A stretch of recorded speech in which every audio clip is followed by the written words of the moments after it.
அனைவருக்கும் இனிய உற்சாகமான காலை வணக்கங்கள். அதாவது நேற்றைக்கு ஒரு விஷயத்துல முக்கியமா அந்த காக்கை கரைந்துண்ணும் அப்படிங்கிற விஷயத்துல ஆஹ், எல்லா உயிர்களுக்கும் உணவளித்தல் பகுத்துண்டு பள்ளியோர் ஓம்புதல் நூலோர் தொகுத்தவற்றுள் எல்லாம் தலை அப்படிங்கிற திருக்குறளை பற்றி சொல்லிட்டு நம்மால் பல உயிர்களுக்கு உணவளிக்க முடியும், குறைந்தபட்சம் ஒரு கை சாப்பாடு அப்படிங்கிற விஷயத்த சொல்லியிருந்தோம். அது காலையில வந்து ரொம்ப பேர் போட்டிருந்தாங்க, சார் காலைல ஏஞ்சி உக்காந்துட்டேன் ஆனா இன்னும் காக்காவை காணோம். நான் போடுறதுக்கு ரெடியா தான் இருக்கேன் ஆனா அது வரல அப்படின்னு. பட் ப்ராக்டிஸ் பண்ண ஆரம்பிச்சுட்டா நம்ம மறந்தாலும் அது வந்துடும். ஸோ அதனால 1 or 2 daysல வரிசையெல்லாம் காக்கைக்கு உணவளித்தல் அல்லது பறவைகளுக்கு உணவளித்தல், தாவரங்களுக்கு நீர் ஊற்றுதல், ஆம், எறும்பு எல்லாத்தையுமே கொடுக்கறது, உணவளித்தல் அப்படிங்கிற விஷயத்த வீடியோ எடுத்து போடுவீங்க. அண்டு யூடியூப் பார்த்துக்கிட்டு இருக்க நேர்களும் போடுவீங்க அப்படிங்கிறது. இது வந்து ரொம்ப ரொம்ப சின்ன விஷயம்தான். பட் ஏன் இதை திரும்ப இன்சிஸ்ட் பண்ணுறோன்னா, இது நாம் எதை செய்கிறோமோ வாட் இஸோ வாட் யூ ரீட், நாம் எதை செய்கிறோமோ அது நமக்கு திரும்பி வரும் அப்படிங்கிறதுல முக்கியமான விஷயம் என்னன்னா, இந்த பண்பு ஒருத்தருக்கு, இந்த பழக்கம் என்பது வழக்கமானால் நிச்சயமாக என்னுடைய புரிதலுக்கு ஏற்ப அனாதை இல்லங்கள் இருப்பதற்கான வாய்ப்பு ரொம்ப ரொம்ப குறையும். ஏன்னா மற்றவர்களுக்கு உணவளிக்க வேண்டும், கொடுக்க வேண்டும் என்கின்ற எண்ணத்தை சொல்லி வளர்க்கப்படுகின்ற எந்த குழந்தையும் நிச்சயமாக தன்னுடைய பெற்றோரை அனாதை இல்லங்களுக்கு அனுப்பவே மாட்டார்கள். அதிலும் குறிப்பாக சொல்ல வேண்டும் என்றால், எந்த ஆணும் திருமணத்திற்கு முன்பு தன்னுடைய பெற்றோரை அனாதை இல்லங்களுக்கு அனுப்பியதே இல்லை உலக வரலாற்றில். அப்ப கல்யாணம் பண்ண அனுப்புறாங்களா அப்படின்னு சொல்ல, அந்த அளவுக்கு இவங்க மெயின்டைன் பண்ண முடியல, அல்லது பொருளாதார சார் சூழல்.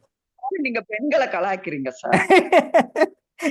இது ரொம்ப அநீதி. ஓகே, நாங்களும் பொறுத்து பொறுத்து வெடிச்சு பார்த்துட்டு இருக்கோம். இதுல ஒவ்வொரு இன்னொருத்தங்க எனக்கு டைமும் ஏன் ஏதாவது ஒண்ணு டவுன் செட் பண்றீங்க சார். நாங்க மன்னிக்கணும் செய்யற இல்ல. நல்ல விஷயங்களை நீங்க பேச மாட்டேங்கிறீங்களே. இல்ல இல்ல நான் டாக்ல ஒரு வாட்டி நீங்க வந்துடுறீங்க, பெண்கள் கல்யாணம் ஆனா என்ன நடக்கும், இது நியாயமே இல்ல சார். இல்ல ஆண்களும் கண்டிப்பா ஓகே. இல்ல. ஆனா நீங்க எங்களை தான் ரொம்ப கலாய்க்கிறீங்க, டவுன் சைஸ் பண்றீங்க. ஓகே, நல்லது, பரவாயில்ல, நீ ரெக்கார்டிங்லேயே கேட்குறீங்க, அது ரொம்ப சந்தோஷம். ஏன்னா இன்னொருத்தவங்க என்ன ஃபோன் பண்ணி கேட்டாங்க, என்ன நீங்க எப்ப இல்லைங்க சார், பார்த்தாலும் இது ஆத்துக்காரி. ஓரளவுக்கு சார் நீங்க சொல்றது ஓரளவுக்கு உண்மைதானே. நடைமுறையில பார்க்கும் பொழுது கல்யாணத்துக்கு பிறகுதானே அப்பா அம்மாவை கொண்டு போய் விடுறாங்கங்கிறது உண்மையான விஷயம் தானே, சமுதாயத்துல பார்க்கக்கூடிய விஷயம்தான். இந்த விஷயம் கரெக்ட். பெண்ணாக இருந்தாலும் அதை ஏத்துக்கிட்டு தான் ஆகணும், வேற வழி கிடையாது. அது எல்லா பெண்களும் அப்படி இல்ல, அது மட்டும் வேணா ஒத்துக்கலாம். இல்ல, ஆசை தம்பி எங்கேயாவது நிறைய அடிபட்டிருக்காரு போட்டுருக்கு, அதனாலதான் உங்களை நிறைய பத்தி எங்கெங்கயோ அடிபட்டு வந்திருக்காரு. அப்படி இல்ல. நான் வந்து ஸோ சேனல்ல இருக்கும் பொழுது I got the message in day to life informations news நிறைய எடுக்கும் பொழுது, இல்ல பெண்கள் மட்டும் இல்ல, ஆண்களும், ஆண்கள் எத்தனையோ ஆண்கள் வந்து குடிச்சிட்டு பெண்களை கொடுமைப்படுத்துறது. அதை விட முக்கியமா பார்த்தா, ஒரு ஆண் தன்னுடைய குழந்தைகளை விட்டுட்டு போறாங்க அப்படின்னா, ஒரு பெண், ஒரு தாய் எப்படியும் அந்த குழந்தையை வளர்த்து விடுகிறாள். ஆனா ஒரு பெண், ஒரு தாய் ஒரு குழந்தை விட்டுட்டு போனா ஆண்கள் அப்படி வளர்க்கவே முடியறதில்ல. நான் பார்த்த வரைக்கும் அந்த அளவுக்கு நிச்சயமாக வளர்க்க முடியல. வளர்ப்பு என்பது பேஸ் வந்து தாய் தான். அதே மாதிரி ஆண்கள் வந்து எவ்வளோ பெண்கள் இப்போ நமக்கு ஃபோன் பண்ணுற நிறைய இது, நான் பலமுறை சொல்றது, இது பேசிக்ல இருந்து it will be going towards successful way. இது வந்து சரியான பதில் வெற்றிகரமாக போயிட்டு. ஏன் அதை சொல்றேன் அப்படின்னா, எப்போது பெண்களுடைய ஆதரவு ஒரு நிகழ்ச்சியில் அல்லது எதிலோ இருக்குதோ அது நிச்சயமா அதை வெற்றி பெறும். இதுல வந்து 100க்கு மோர் தென் 90%, 95% பெண்களுடைய ஆதரவு பெற்ற பெண்கள் தான் அதிகமா இருக்கிறாங்க. ஃபோன் கால்ஸுங்கிறது 99.9, 1% ஆண்கள் பேசினாலும் அடுத்த செகண்ட் இந்த மணி பேசிட்டு கொடுத்துருவாங்க. ஸோ 100% சொல்லலாம். அப்போ சரியான பாதையில் செல்கின்றனர். அது ஏன் பெண்கள் அப்படின்னா, பெண்கள் அதுல இந்த நமக்கு வர்ற கால்ஸ்ல ஆண்கள் எவ்வளவோ கொடுமையா, இன்னொரு விஷயம் ரொம்ப சொல்ல போனாக்க, அதுல பெரும்பாலானவர்கள் பெண்கள் ஆண்கள் அப்பேறு விஷயமா பெண்களை வந்து கொடுமைப்படுத்துறதும், ஆனாலும் அதை வெளிக்காட்ட முடியாமல் தன்னுடைய குழந்தைகளை வளர்க்கிறதும் அப்படிங்கிறதும், பெண்கள்ங்கிறது இயற்கையில் எந்த அளவு பிரச்சனை வந்தாலும், எவ்வளவு மோசமான சூழல் இருந்தாலும் அதையெல்லாம் ஏற்றுக்கொண்டு குடும்பத்தை சிறப்பாக வழிநடத்துறது அப்படின்னா பெண்கள் தான். ஆண்கள் வெர்சஸ் பெண்கள். ஆண்கள்ங்கிறது அவுட் ஆஃப் த ஹோம், வீட்டினுடைய வெளியிலிருந்து அவர்கள் பொருள் சேர்க்கறது, இந்த விஷயத்துல அவங்க சாலிடா இருக்கிறாங்க. ஆனால் பெண்கள் குடும்பத்தை நடத்துறதும் அஸ் வெல் அஸ் இப்போ வேலைக்கு போற பெண்கள் எல்லாமே இதையும் பார்த்துக்கிறாங்க, அதையும் சேர்த்து இருக்க மாடர்ன் சிவிலைசேஷன்ஸ், நவநாகரிக உலகத்தில் பெண்களுக்கு தான் வேலை அதிகமாயிட்டு இருக்கு. அந்த காலத்துல இருந்தவரை ஆண்கள் பொருளாதாரம் அப்படிங்கிறத மட்டுமே நோக்கி போயிட்டு இருக்கிறாங்க. ஆனால் பெண்கள் இப்போ நவீன காலத்துல படிக்க ஆரம்பிக்கும் போது வீட்டையும் பார்த்துக்கிறாங்க, வேலையும் பார்த்துக்கிறாங்க, அடுத்து ஹஸ்பண்டையும் பார்த்துக்கிறாங்க அவங்கள. ஸோ பொறுப்பு சுமைகள் கூடிக்கொண்டே போகிறது. ஆண்களை விட பெண்களுக்கு அதிகமாயிட்டு இருக்கு. நான் வந்து அவங்கள குறைத்து மதிப்பிடல. ஆண்கள் பிளஸ் பெண்கள் ரெண்டு அப்படின்னு பார்த்தாக்க குடும்ப சூழலில் மிகச்சிறப்பாக வளர்க்கிறது ஆண்களை விட பெண்கள் தான். அது வந்து என்னுடைய கருத்து புரிதல். பட் நான் சொல்றது என்னன்னா, ஆண்கள் அப்படி ஒன்றும் காமெடியா இருக்கிறது இல்லை. அவங்க என்னன்னா வர்றாங்களா, சாப்பிட்றாங்களா, நம்ம வேலை முடிஞ்சு அப்படிதான் போயிடுவாங்க. கண்ணதாசனே ஆண்கள் பெண்கள் அப்படின்னு ஆம்பளைகிட்ட சொல்றது ஒண்ணுமே இல்லைப்பா. பெண்கள் அப்படிங்கிறது குடும்பத்திலிருந்து வளர்க்கறதுல இருந்து தாயாகும் அவருடைய ஒவ்வொரு அடுத்த ஸ்டெப்ஸும் போறது ஒரு ஒரு அவதாரங்கன்னா இப்படியும் எடுத்துக்கலாம் அப்படியும் எடுத்துக்கலாம், அவதாரமாக இருக்கிறார்கள் அப்படின்னு கண்ணதாசன் சொல்றாரு. அப்போ பெண்கள்ங்கிறது காமெடியில பொங்கி எழுந்துட்டாங்க சாரதா மேடம். இது ஏற்கனவே அதான் ஒருத்தவங்க மாமி பேசுனாங்க, எப்ப பார்த்தாலும் நீங்க ஆத்துக்காதரி மாத்திரமே குறை சொல்றீல, ஆம்படையான ஒருத்தர் கூட குறை சொல்றது இல்லையே, அவன் எல்லாம் நல்லவளா இருக்கா, அவளும் அப்படிதானே பண்ணியிருக்கா, அவளை பத்தி சொல்லுங்க அப்படின்னாங்க. சொல்லுவோம் அப்படின்னு நேரம் கிடைக்கும் போது கண்டிப்பா சொல்லலாம். பட் ஸோ மை கன்க்ளூஷன், ஒரு குடும்பத்தை வளர்க்கிறது, ஒரு குழந்தையை வளர்க்கிறது ஆண்களை விட நிச்சயம் பெண்கள். அதனாலதான் அன்னையும் பிதாவும், அன்னை என்பதை முன்னிலைப்படுத்தி தமிழ் பொறுமுலகம் உலகம் எல்லாமே அம்மாவுக்கு தான் முதல் இம்பார்ட்டன்ட் கொடுக்குறாங்க.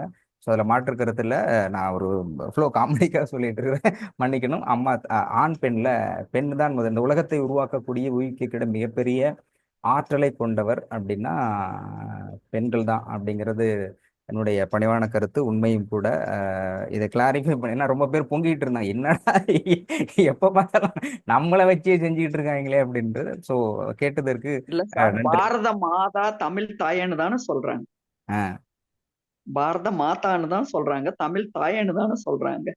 ஆமாம், அதுதான் நானே கேட்டேன், என்னடா எல்லாத்துக்குமே பெண்கள் பேருனா ஆண்கள் வந்து எதையும் பொறுமையா தாங்கிப்பாங்க, backbone of that. But லேடிஸை வந்து அலோவ் பண்றாங்க, தே ஆர் அலோவ் டு. ஏன் பேர் வைக்கிறது எல்லாமே ஆண்கள் தான் இருப்பாங்க. நீங்க பாருங்க, பாரத மாதான் பேர் வச்சது பெண்ணா இருக்க மாட்டாங்க, ஆணா தான் இருப்பாங்க. பூமி தாய், ஏன் பூமி தந்தைன்னு வைக்க வேண்டியதானே, அந்த பூமி தாயின் பேர் வச்சதும் ஆண்கள் தான். பெண்ணுடைய பெருமையை ஆண்கள் தான் உலகத்திற்கு பறைசாற்று, ஏன்னா பேர் வச்சது எல்லாமே ஆண்கள் தான். பட் அவங்களுக்கு தெரியும் பெண்கள் தான் சிறந்த. அனைத்து நதிகளுக்கும் பெண்கள் பெயர் தாங்க சார். ஆமா, எல்லாம் இழுத்துக்கிட்டு கடலுக்கு போறதுனால இருக்கலாம். பெண்கள் நதி இந்த உலகம் முழுவதும் பூமி தாய், பூமிங்கிறதே தாயா தான் இருக்கு. பூமி தந்தைன்னு இது வரைக்கும் யாருமே சொன்னதே இல்லை. நான் பேருக்காவது கொஞ்சம் போடுங்க, கலவைக்கெல்லாம் இருக்கட்டும் அப்படின்னா யாரும் ஒத்துக்கிறது இல்லை. தாய் அப்படிங்கிறது உலகத்தினுடைய, அதாவது ஒரு உயிரை உருவாக்கக்கூடிய உய்விக்கக்கூடிய மிகப்பெரிய இடத்துல இருக்கிறது பெண்கள் தான். ஆண் வெர்சஸ் பெண் அப்படின்னா ஆணை விட பெண் அப்படிங்கிறதுல மாற்றுக்கிறது இல்லை. 51-49 1% ஆட்சிக்கு வர்றது மாதிரி பெண் வந்து மிகச்சிறந்த இடத்தில் இருக்க. படைப்பினுடைய உச்சகட்டமே பெண் தான். ஏன்னா அவர்களால் தான் ஒரு உயிரை உருவாக்க முடியும், கொண்டு வர முடியும் அப்படிங்கிறதுனால. ஸோ ஆண் வெர்சஸ் பெண்ணுன்னா பெண் தான். அந்த கேள்விக்கு ரொம்ப நன்றி. சும்மா ஒரு காமெடிக்காக அதை சொல்லிட்டு இருந்தேன், இருந்தாலும் மாற்றிக்குவோம். நன்றி. அடுத்தது வந்து நம்ம அந்த காக்கை எல்லாத்துக்கும் சாப்பாடு உணவளிக்க வேண்டும், ஏன் உணவளிக்க வேண்டும் அப்படிங்கிறது அப்படிங்கிறத பற்றியும், அதாவது இந்த பூமியில் நாம் வாழ்கின்ற பொழுது நமக்கு கிடைக்கிறது எல்லாமே மற்றவங்களால தான் கிடைக்கிது. மற்ற ஒவ்வொருத்தர் ஒரு சட்டை எடுத்துக்கிட்டா கூட சட்டையிலேருந்து செய்யக்கூடிய நூல், இந்த காட்டன், பட்டன், இது ஒன்று ஒவ்வொருத்தர். அப்போ பல கூட்டு முயற்சியால் தான் ஒரு பொருள் உருவாக்கப்படுகிறது. அப்போ நாம் உணவு அப்படிங்கிறது பலருக்கு கொடுக்கணும் அப்படிங்கிற விஷயத்த இன்சிஸ்ட் பண்ணியிருந்தேன். ரொம்ப பேர் வீடியோ எடுத்து போட்டிருந்தாங்க. மேபி நாளைக்கு அதிகமாக போடலான்ருக்கு எதிர்பார்க்குறேன். இதுல நான் ஒரு கேள்வி கேட்கறது, ஒவ்வொன்றுக்கும் ஒரு ஒரு பேர் சொல்ல அழைக்கிறோம். பேசுறத நாய் அப்படின்னா நாய் குறைக்கும் அப்படின்னு சொல்லுவோம், கிளி பாடும், புலி உருமும் அப்படின்லாம் சொல்லிட்டு இருக்கோம். காக்கைக்கு என்ன நம்ம சொல்றோம் அப்படின்னு யாராவது சொல்ல முடியுமா? காக்கை காகம் கரையும். காக்கம் ஒன்னா ரெண்டாவது சொல்ற, காக்கை கரையும். ஏன் கரையும், ஏன் கத்துதுன்னு சொல்லல? ரொம்ப பேர் கத்துன்னு காக்கா கத்திட்டு இருக்குன்னு தான் சொல்றாங்க, ஏன் கரையும்னு சொல்றோம்? இந்த மாதிரி யாரும் கேள்வி அது கேட்க. உறவுகளுக்காக மெல்ட் ஆகுது சார். மெல்ட் ஆகுதா? கருணை, எனக்கு கிடைச்சது எல்லாரும் பகிர்ந்து சாப்பிடணுங்கிற கருணையில அது பண்ணுது. ஓகே. அப்ப கரைகிறதுன்னா மெல்ட்டுங்கிறதா? ஆமா. கரைதல், உருகுதல் அந்த மாதிரி சொல்றீங்க. ஒரு சாப்பாடு கிடைச்சா the heart is melting to collect everyone. அதனால கரைதல் அப்படின்னு சொல்றீங்க. அப்படின்னு என்னோட புரிதல் சார். கரைகிறது. சரி, ஓகே. அது பாயிண்ட் ஆஃப் நல்லா இருக்குது. வேற யாராவது ஏன் கரைகிறது, கரை, காக்கை கரையும் அப்படின்னு ஏன் சொல்றோம்? இதுக்கு ஒரு பேர் உண்டு. அது சனீஸ்வரன் ஒரு பேர் உண்டு. இந்த சனீஸ்வரன் வந்து நமக்கு அது கொடுக்க பெரியவங்களுக்கு இப்ப சாப்பாடு வைக்கிறோம், அமாவாசையான சாப்பாடு வைக்கிறோம். அது வந்து அது எடுத்தா முன்னோர்கள் வந்து எடுத்துட்டு போறாங்கன்னு அர்த்தம். சோ அது வந்து அந்த கர்மா நமக்கு கழியுதுன்னு அர்த்தம். இதை கரைக்குதுன்னு சொல்லலாம். கர்மா இதுல கழியுது, அதையும் கூட கணக்கு எடுத்துக்கோ. ஓஹோ. அதனால அது வந்து கரைதல் அப்படின்னு சொல்றோம். காக்கை சிறையினிலே நந்தனாளா, கரிய முகம் தோன்றுதடா நந்தனாளா. ஓகே. கரைதல் அப்படிங்கிறது கரை, சின்னரை. கரைதல், உருகுதல் அப்படிங்கிறது கரைகிறது அப்படிங்கிற நியாயம். பட் எனக்கு வந்து இது இது ஒரு ஒரு வார்த்தைக்கும் உள்ள பின்னணி, what is the behind of science, word of science, word of origin அப்படின்னு பேசும்பொழுது எனக்கு அந்த கிடைத்த தகவல், தமிழர்களுடைய எல்லா மொழிக்கும் ஒரு சிறப்பு உண்டு, எந்த மொழியும் குறைவா சொல்றதில்ல. ஏன் கரைதல் அப்படின்னு சொல்றோம் அப்படின்னா அதுக்கு பின்னணி வந்து மிகப்பெரிய வரலாறு இருக்குது. கரைதல் என்ற வார்த்தைக்கு மிகப்பெரிய வரலாறு இருக்கு. தொடர்ந்து பேசலாம். அச்சீப் டாக்டர் இருக்காங்க.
அனைவருக்கும் வணக்கம்.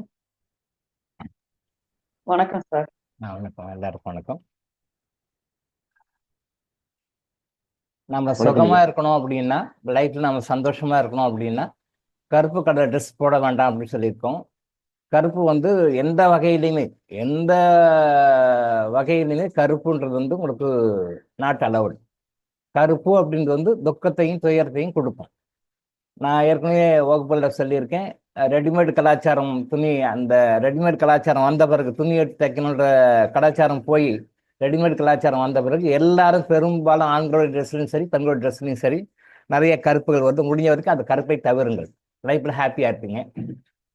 தவிர்க்க முடியாத சூழ்நிலைகள் அப்படின்னு எதுவுமே கிடையாது. நாம மனசு நினைச்சா முடிக்கலாம். நாம சந்தோஷமா இருக்கணும், ஹாப்பியா இருக்கணும்னா கருப்பை வந்து அவாய்ட் பண்ணுங்க. ட்ரெஸ்ஸில், பர்ஸில் கூட நிறைய பேர் வேலெட்டில் வச்சுருப்பாங்க. Credit card, debit card, wallet பார்த்தோம்னா நிறைய கருப்பு இருக்கும்.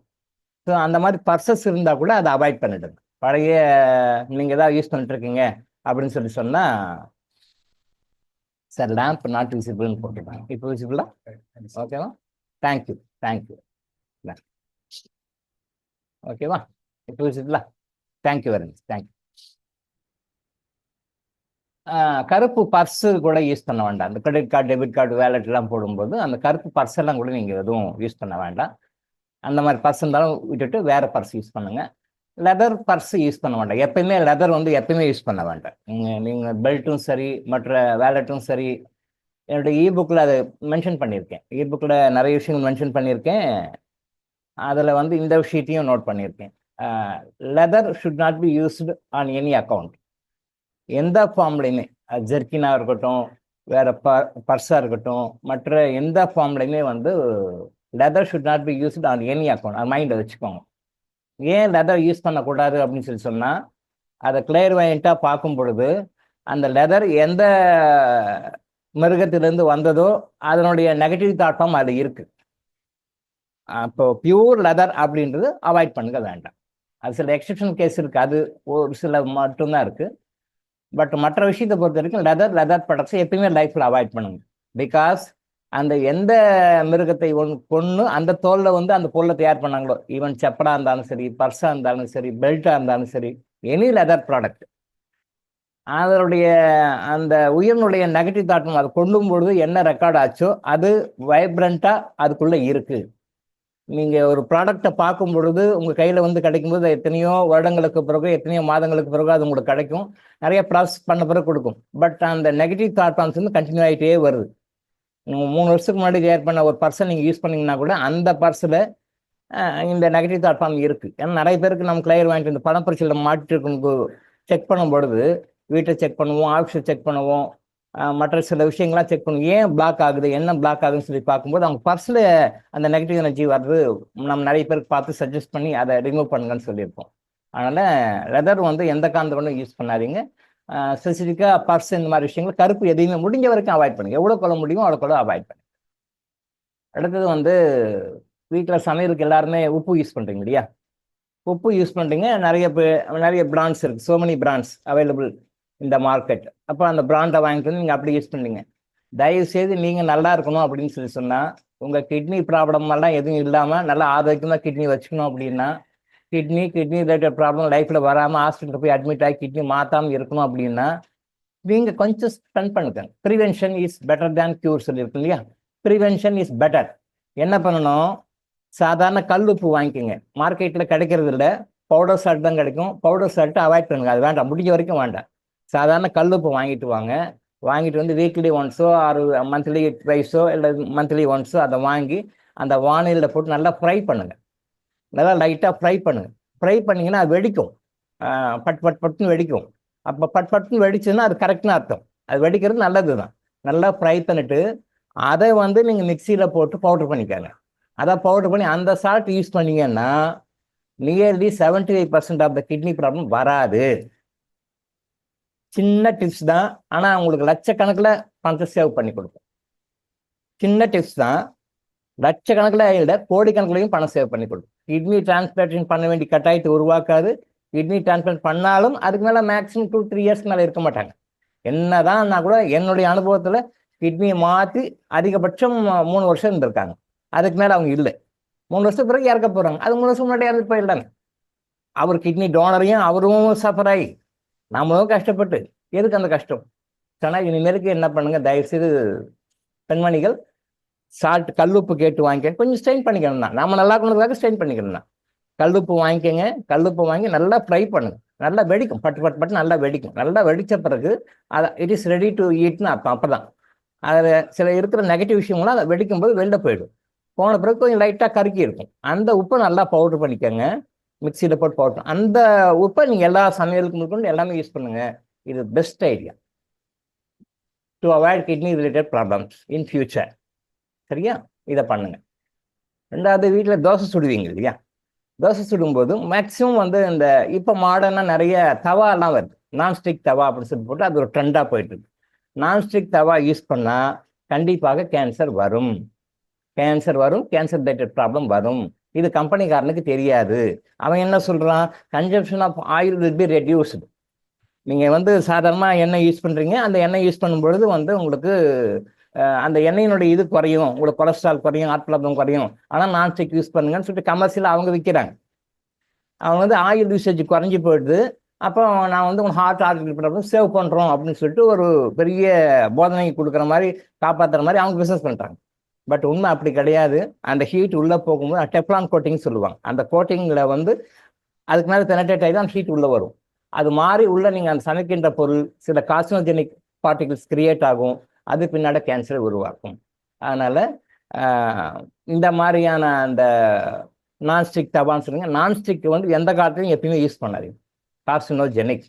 ஏன்னா இப்போ நான் அடிக்கடி சொல்லியிருக்கேன், இனி வரும் காலங்களில் வீட்டுக்கு வீடு புற்றுநோயாளிகள் இருப்பார்கள். இப்போ எப்படி வீட்டுக்கு வீடு சர்க்கரை நோயாளிகள் இருக்காங்க, சர்க்கரை நோயாளிகள் இல்லாதவங்க வீடு இல்லைன்ற மாதிரி ஆகிப்போச்சு. எல்லா வீட்லையும் இருப்பாங்க, கண்டிப்பாக இருப்பாங்க, யாராவது இருப்பாங்க. ஒருத்தர் இருப்பாங்க, 2 பேர் இருப்பாங்க, 10 பேர் இருப்பாங்க. இது இன்னும் மோசமாக தான் போயிட்டு இருக்கும். சின்ன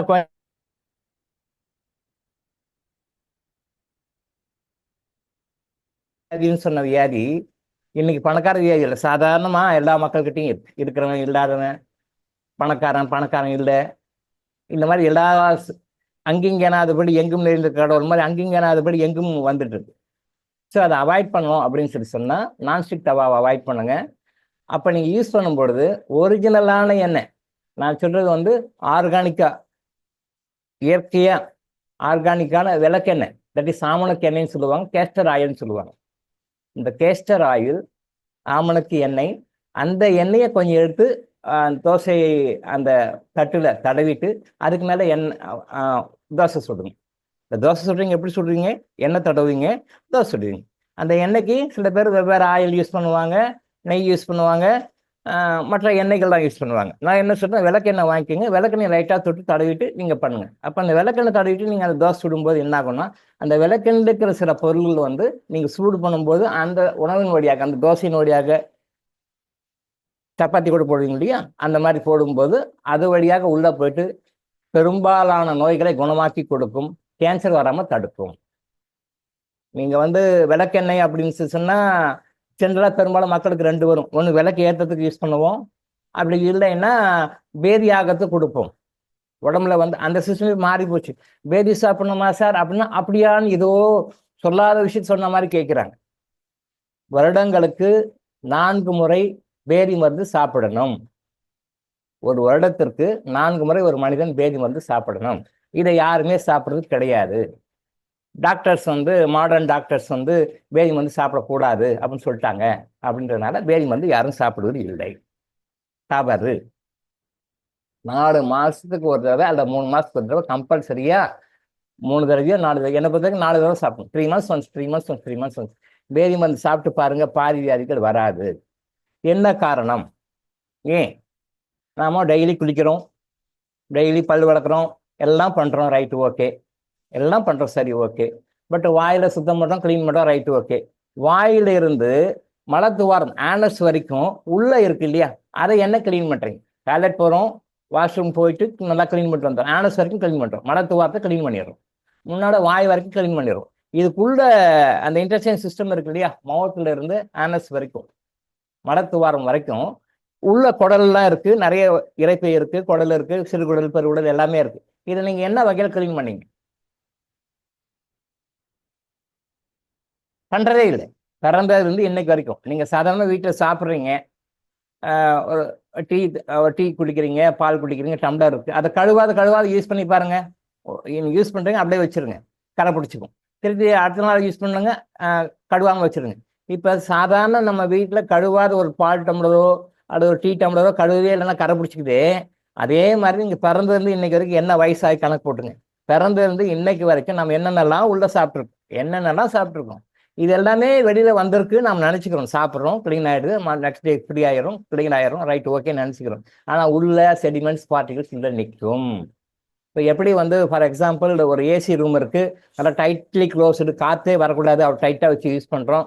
நீங்கள் ஊருக்கு அவுட் ஆஃப் ஸ்டேஷன் போயிட்டு ஒரு 1 வீக் 10 days கழிச்சு வந்து பாருங்க, உள்ள டஸ்ட் இருக்கும். நீங்கள் வீட்டை வந்து நல்லா க்ளோஸ் பண்ணி டைட்டாக ஏர் டைட்டாக வச்சுட்டு போனாலும் கூட நீங்கள் 1 வீக் 10 days கழிச்சு திருப்பி உள்ளே வரும்போது பார்த்தீங்கன்னா உள்ள தூசியாக இருக்கும். இது உண்மைதானே? அப்போ க்ளோஸ்டு சர்க்கியூட் நம்ம நினைக்கிறோம், சேஃப்னு நினைக்கிறோம், இருந்தாலும் உள்ளே வந்து அழுக்கு சேருது, குப்பை சேருது, நம்ம கூட்டி வாடுறோம், இல்லை பியூரிஃபையர் போட்டு க்ளீன் பண்ணுறோம், ஏர் பியூரிஃபையர் போட்டு க்ளீன் பண்ணுறோம் இல்லையா?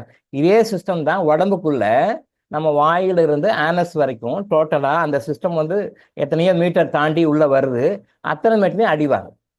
இது இன்னும் ப்ராக்டிக்கலாக புரிஞ்சுக்கணும்னா, புதுசாக வீடு கட்டும்போது நம்ம பிவிசி பைப் போடுவோம், எல்லாத்துக்கும் பிவிசி பைப் போடுவோம். ஒரு ஆஃப்டர் 10 years 15 years போச்சு அந்த ஃப்ளோ வந்து குறைஞ்சிடும். பம்பரை வந்து கட் பண்ணி பார்த்தீங்கன்னா அந்த பைப்பில் பார்த்தீங்கன்னா உள்ளெல்லாம் அடைச்சிட்டு இருக்கும், இந்த பாசி மற்ற விஷயங்கள் டஸ்ட் எல்லாம் அடைச்சிட்டு இருக்கும். அதை பார்த்தீங்கன்னா அந்த டயாமீட்டர் குறைஞ்சிடும், உள்ள அந்த விட்டம்ன்ற டயாமீட்டர் குறைஞ்சி போயிடும். அப்போ நீங்கள் வந்து 5 centimeter width or 6 centimeter width உள்ள டயாமீட்டர் இருக்கிற மாதிரி எடுத்தீங்கன்னா நீங்கள் பார்த்தீங்கன்னா பாதி அடைச்சிட்டு இருக்கும். இதே தான் நம்ம உடம்புல குடல்லையே நடக்குது. இன்டெஸ்டைன் சிஸ்டம், டைஜஸ்ட் சிஸ்டம், உணவு மண்டலம், சீரண மண்டலம் சொன்னீங்க, அது ஃபுல்லாக அதுதான் வந்து அடைச்சிக்குது.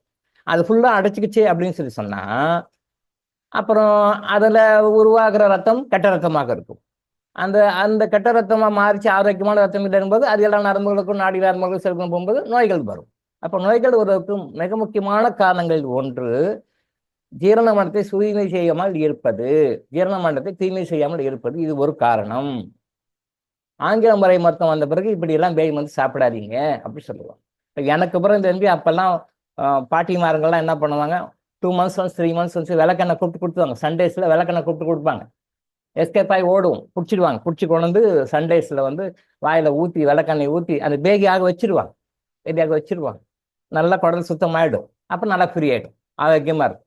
ஒரு ஜஸ்ட்டு சாப்பிட்டாங்கன்னா ஒரு 2 to 3 hours கொஞ்சம் பிரச்சனையாக இருக்கும், கஷ்டமாக இருக்கும், வயிறு வலிக்கும், பேரியாகும், அழுக்கு போகும்.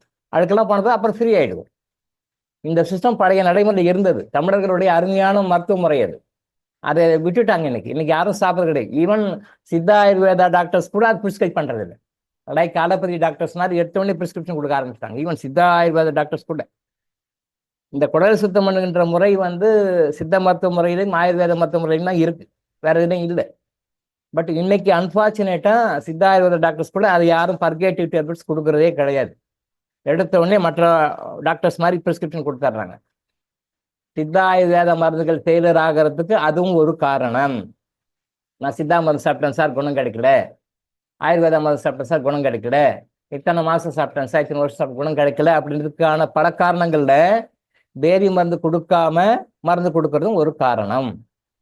டாக்டர் இளங்கோ ஆயுஷ் ஹாஸ்பிட்டலில் கம்பல்சரியாக எல்லாருக்கும் பேதி மருந்து கொடுத்துட்டு தான் அவங்கள குடலை சுத்தம் பண்ணிட்டு தான் மருந்தே கொடுப்போம். சில கேஸில் வந்து எடுத்த உடனே ரொம்ப வீக்காக ரொம்ப உள்ள சிஸ்டம் டேமேஜ் ஆகிருந்தால் அவங்களுக்கு கொஞ்சம் அந்த பேதி மருந்து சாப்பிட்டு கொஞ்சம் தள்ளி கொடுப்போம். ஒரு மணி நேரம் 2 மணி நேரம் கழிச்சு சாப்பிடுங்க, கொஞ்சம் குடலை தேத்தின பிறகு கொடுப்போம். பட் மேக்ஸிமம் வந்து அந்த மருந்தை கொடுத்துட்டு குடலை சுத்தம் பண்ணிட்டு தான் மருந்து கொடுப்போம். இதுதான் ப்ராப்பரான முறை. அந்த மாதிரியான பர்பஸ்க்கு விளக்கெண்ணெய் யூஸ் பண்ணுவாங்க. ஸோ விளக்கெண்ணெய் பேசும்போது இந்த சப்ஜெக்ட் வந்துருச்சு. ஸோ விளக்கெண்ணெய்ன்றது வந்து விளக்கு ஏற்றுவதற்கும் பேதி மருந்து கொடுப்பதற்கும் அப்படின்னு மட்டும் இல்லை. இப்போ அதை பற்றி தான் பேசணும். மூணாவதாக இன்னொரு பர்பஸ், நீங்கள் சமையலில் கூட தோசை சுடும் பொழுது அந்த எண்ணெயை நல்லா தடவிட்டு நீங்கள் அந்த தோசை சுட்டு சாப்பிட்ற பழக்கம் இருந்தது அப்படின்னு சொன்னால் ஸ்மெல்ல கொஞ்சம் டிஃப்ரெண்ட்டாக இருக்கும். ஒரு நாள் பழகிடும். அது ஒன்றும் கெடுதல் கிடையாது, நல்ல விஷயம் தானே. கண்ட விஷயத்தெல்லாம் கெமிக்கலாக போட்டு உங்களுக்கு டேஸ்ட்டாக கொடுக்கும், அதை சாப்பிட்றீங்க, அது உடம்புக்கு எவ்வளோ கெடுதல் பண்ணுது. ஸோ இந்த விளக்கெண்ணெய் தடவிட்டு சும்மா லைட்டாக தடவிட்டு மற்ற எண்ணெய்க்கு பதில் இதை தடவிட்டு அந்த தோசை சுடுங்க, கேன்சர் வருவதற்கான வாய்ப்புகள் குறையும். நல்லா மைண்டை வச்சுங்க. இனி வரும் காலம் புற்றுநோய் காலம். தடுப்பூசி போட்டாலும் புற்றுநோய் வரும். அரசாங்கம் நல்லா முயற்சி எடுத்துட்டு ஸ்கூலாக போயிட்டு எல்லா ஸ்டூடெண்ட்ஸுக்கும் எல்லா அந்த ஏஜ் அட்டன் பண்ண கேர்ள்ஸுக்கெல்லாம் கூட கேன்சர் வரக்கூடாதுன்றதுக்காக தடுப்பூசி போட ஆரம்பித்து பண்ணிட்டு இருக்காங்கன்னு நினைக்கிறேன். அப்படி போட்டாலும் வரும். நான் இன்னைக்கு சொல்ல நோட் பண்ணிக்கிறேன். தடுப்பூசி போட்டாலும் புற்றுநோய் வரும். எப்படி தடுப்பூசி போட்டாலும் கொரோனா வந்திருக்கோ நம்ம பார்த்துருக்குறோமோ, அதே மாதிரி அரசாங்கங்கள் தடுப்பூசி போட்டாலும் புற்றுநோய் வரும். அப்படி நாம தான் ரொம்ப புத்திசாலின்னு சொல்லிட்டு புற்றுநோய் வந்து அது தடுத்துட்டாலும் அது வேற பேர்ல வரும். ஆனால் இந்த மாதிரி ப்ரொடெக்ஷன் பண்ணி தடுத்துக்கோங்க. நம்ம வந்து ப்ரொடெக்ஷனுக்கு தான் இம்பார்ட்டன்ஸ் கொடுக்கணும். கியூரேட்டிவ் பர்பஸ் அடுத்தது. ஆனால் இது சின்ன விஷயம் தான், but you will save lakhs and crores of money in your future life. Follow பண்ணி. ஓகே. அடுத்தது வந்து தர்மத்தை பற்றி ரொம்ப பெண்டிங் ஆகிட்டே போயிட்டு இருக்கு. இன்னைக்கு அதை பற்றி பேசுவோம். தர்மம் எப்படி பண்ணணும்? தர்மம் எப்படி பண்ணணும்? நான் அன்னதானம் கொடுக்குறேன், நான் துணி எடுத்து கொடுக்குறேன், நான் படிக்கிற பசங்க நோட் புக் வாங்கி கொடுக்குறேன், ரைட், ஓகே. ஆனால் தர்மம் எப்படி செய்யணும் அப்படின்னா, நான் கேட்பது தர்மத்தை கேட்பது இறைவன் தான் கேட்கிறாருன்னு. நீங்கள் கொடுக்குறதும் இறைவனுக்கு தான் கொடுக்குறீங்க. ஏதோ ஒரு ஃபார்மில் வந்து கேட்குறாரு, மறைமுகமாக கேட்குறாரு. இறைவன் வந்து மனித ரூபத்தில் வருவார். தெய்வம் மனுஷ ரூபனே, சான்ஸ்கிரிட்ல ஒரு பழமொழி. தெய்வம் மனுஷ ரூபனே. தெய்வம் எப்படி வருவார்? நம்ம சினிமாவில் பார்க்குற மாதிரி, டிராமாஸில் பார்க்குற மாதிரி ஆகாயத்துல குச்சி அருள் பிடிச்சிட்டு போக மாட்டார். மனிதன் ரூபத்தில் தான் வருவார் கடவுள். ஒரு மனிதனாகத்தான் உங்க முன்னால வருவார். அவர் மூலமாகவும் நன்மை பண்ணுவார். அதை நீங்கள் ஐடென்டிஃபை பண்ணிக்கணும். அதே மாதிரி உங்களை கெடுக்கணும், உங்களை கஷ்டப்படுத்தணும், உங்களுக்கு ஆப்போசிட் இருக்கணும்னாலும் அதுவும் ஒரு மனிதன் ரூபமாக தான் வருவார். உங்களுக்கு பனிஷ்மெண்ட் கொடுக்கணும்னாலும் மனிதன் ரூபமாக வருவார். எவனா ஒருத்தன் வருவான், இப்படி இப்படி பண்ணுங்க, இப்படி இப்படி செய்யுங்க, இது மாதிரி பண்ணுங்க அப்படின்னு சொல்லிட்டு மாட்டிட்டு போயிடுவான். அதுவும் இறைவன் தான். நிறைய பேர் ஷேர் மார்க்கெட்டில் லாஸ் ஆகி போச்சு சார், இந்த பிஸ்னஸ் லாஸ், பிட்காயின்ல லாஸ் ஆகி போச்சு சார் அப்படிலாம் சொல்கிறோம் பார்த்தீங்களா? அப்போது நீங்கள் ஒரு சில குறிப்பிட்ட பாடங்களை கற்றுக்கொள்வதற்காக, சில குறிப்பிட்ட கர்மாக்கள் தீர்த்து ஆக வேண்டும் என்ற கட்டாயத்துக்காக, அப்போ இறைவன் தான் வருவார். இப்படி ஏதாவது வகையில் வருவார். வரவன் என்ன சொல்லுவான்? நம்ம நல்லா இருக்கிறதுக்கும், நம்ம நல்லா வாழ்றதுக்கும், நம்ம நல்லா ஹாப்பியாக இருக்கிறதுக்கும் வழி சொல்கிற மாதிரி சொல்லுவான். அங்கே இறைவன் தான் சொல்கிறாரு, நம்ம திட்டக்கூடாது அவனை. அவன் வருவான். அதுக்கு மேலே இவர் என்ன பண்ணுவார்? ரைட், ஓகே, அந்த படுகொலையில் விடுறதுக்கு இவர் தயாராவார். கர்மா எப்படி பண்ணும்? இவர் ட்ரைனிங் எடுப்பார். பேமெண்ட் கொடுத்து how to trade in share market without loss or with property, how to share profitably in share market. இந்த எப்படி ஷேரை வந்து ப்ராஃபிட்டபிளாக பிஸ்னஸ் பண்ணணுன்றதுக்கு ஒரு ட்ரைனிங், லாஸ் இல்லாமல் பண்ணுறதுக்கு ட்ரைனிங். அதுக்கு பேமெண்ட் கொடுத்து ட்ரைனிங் எல்லாம் எடுப்பாங்க. எப்படி நம்ம கீழே போய் கஷ்டப்படுறதுக்கு நம்ம எப்படி ட்ரெயின் அப் எடுக்கிறோம் பாருங்க. நல்லா வாழ்றதுக்கு ட்ரெயின் அப் வேற, வீழ்றதுக்கும் ட்ரெயின் அப். இப்படி எது மனிதன் மூலமாக தான் வருவார். யாரோ ஒருத்தர் வருவான், நம்ம அதை நம்புவோம், அக்செப்ட் பண்ணிக்குவோம். அப்போ அவன் சொல்ற மாதிரி பண்ணுவோம். ட்ரைனிங்கு காசையும் கொடுத்து ட்ரைனிங்கும் எடுப்போம். ட்ரைனிங் எடுத்து ஷேர் பிஸ்னஸ் பண்ணி, அதை பிட்காயின் பிஸ்னஸ் பண்ணி ஏதோ வகையில் லாஸ் ஆகிடும். எதுக்கு சொல்ல வரேன்னா, நமக்கு ஒரு கஷ்டத்தை கொடுக்கணும்னாலும் கடவுள் மனித ரூபத்தை தான் வந்து கொடுப்பாரு.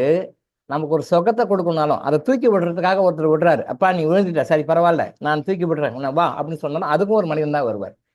நீங்க வந்து அந்த ஐடென்டிஃபை பண்ற விஷயத்த நீங்க தெரிஞ்சுக்கணும். அதுக்கும் கர்ம அளவு பண்ணதான் உங்களை கண்டுபிடிக்கணும். இவன் வந்து நம்மளை காப்பாற்ற வரான், இவன் வந்து நம்மளை கீழே தள்ள வரான், இவன் பேச்சை கேட்டு போனோம்னா நம்மளை கீழே அதில் பார்த்து தள்ளிட்டு போயிடுவான், இல்லை இவன் வந்து இவன் பேச்சை கேட்டு வந்தா இவன் இதெல்லாம் மீட்டு வெளியே கொண்டு வந்துடுவான் அப்படின்னு நீங்க தான் டிசைட் பண்ணணும். அந்த கர்மா அப்படி தான் வரும். இறைவன் வந்து எப்படி வரும்னா மனித ரூபத்துக்கு தான் வருவார். சார் அந்த மனிதன் தான் நீங்க தர்மம் கொடுத்தாலும் அவன் தான் வாங்குறார். அப்ப யாருக்கு என்ன தேவையோ அந்த தர்மம் பண்ணணும், யாருக்கு என்ன வேணுமோ அதை தான் கொடுக்கணும். அதே நேரத்தில் உங்களுக்கு எந்த கர்மா வந்து உங்களுக்கு சஃபரிங் கொடுத்துட்டு இருக்கோ அந்த சஃபரிங் போறதுக்கு என்ன கர்மாவோ அதை செய்யணும். 99% ஆஃப் த பீப்புள் அதை செய்யறதில்லை. 99% ஆஃப் த பீப்புள் அதை செய்யறதில்லை. எப்படின்னா, ஒருத்தன் பசின்னு கேட்குறான், பசி. ஆனா பசின்னு வரும்போது நான் உனக்கு பசிக்கு சாப்பாடு கொடுக்க மாட்டேன்பா, உன் பிள்ளைங்க படிக்கிறாங்களா, அவங்க நோட் புக் கொடுக்குறேன்னு கொடுக்குறீங்க. அப்போ பசியில வர்றான், உன் பிள்ளைங்க படிக்கிறாங்கல்ல, நான் பார்த்து படிக்கிற பிள்ளைங்களுக்கு நோட் புக் எல்லாம் ஃப்ரீயா கொடுக்குறேன், இந்தா பிடிச்சிக்கோன்னு கொடுத்தீங்கன்னா உங்க பேர்ல தர்மம், அது தர்மம் இல்லை. அவனுக்கு பசி, அவனுக்கு சாப்பாடு தான் கொடுக்கணும். பசி அவனுக்கு சாப்பிடணும், அதுதான் சரியான தர்மம். நீங்க அந்த சாப்பாடு கொடுத்தீங்கன்னா தான் அந்த தர்மம் உங்களுக்கு பாசிட்டிவ் ஒர்க் பண்ணும். நீங்க நோட் புக் கொடுக்கறது எஃபெக்ட் இருக்கும், பட் நீங்க எதிர்பார்க்க பலன் கொடுக்காது. ஒருத்தருக்கு பண கஷ்டம், ரொம்ப பண கஷ்டம் இருக்காது, இல்லை ஒரு ஹாஸ்பிட்டலுக்கே போகணும், ஒரு ட்ரீட்மெண்ட்டுக்கே போகணும். அப்போ ஒரு சார் நான் ஹாஸ்பிட்டல் போகணும் சார், மருந்து வாங்க பணம் இல்லை சார் அப்படின்னு சொல்லி கேட்குறாரு. அதெல்லாம் என்னால் தர முடியாது, சாப்பாடு வேணா நான் கொடுக்குறேன், நீ வந்து சாப்பிட்றியா, வா நான் உனக்கு சாப்பிட்றேன்னா வாங்கி கொடுக்குது, பட் டோக்கன் வாங்கி கொடுக்க சாப்பிடு. இது தர்மம் இல்லை.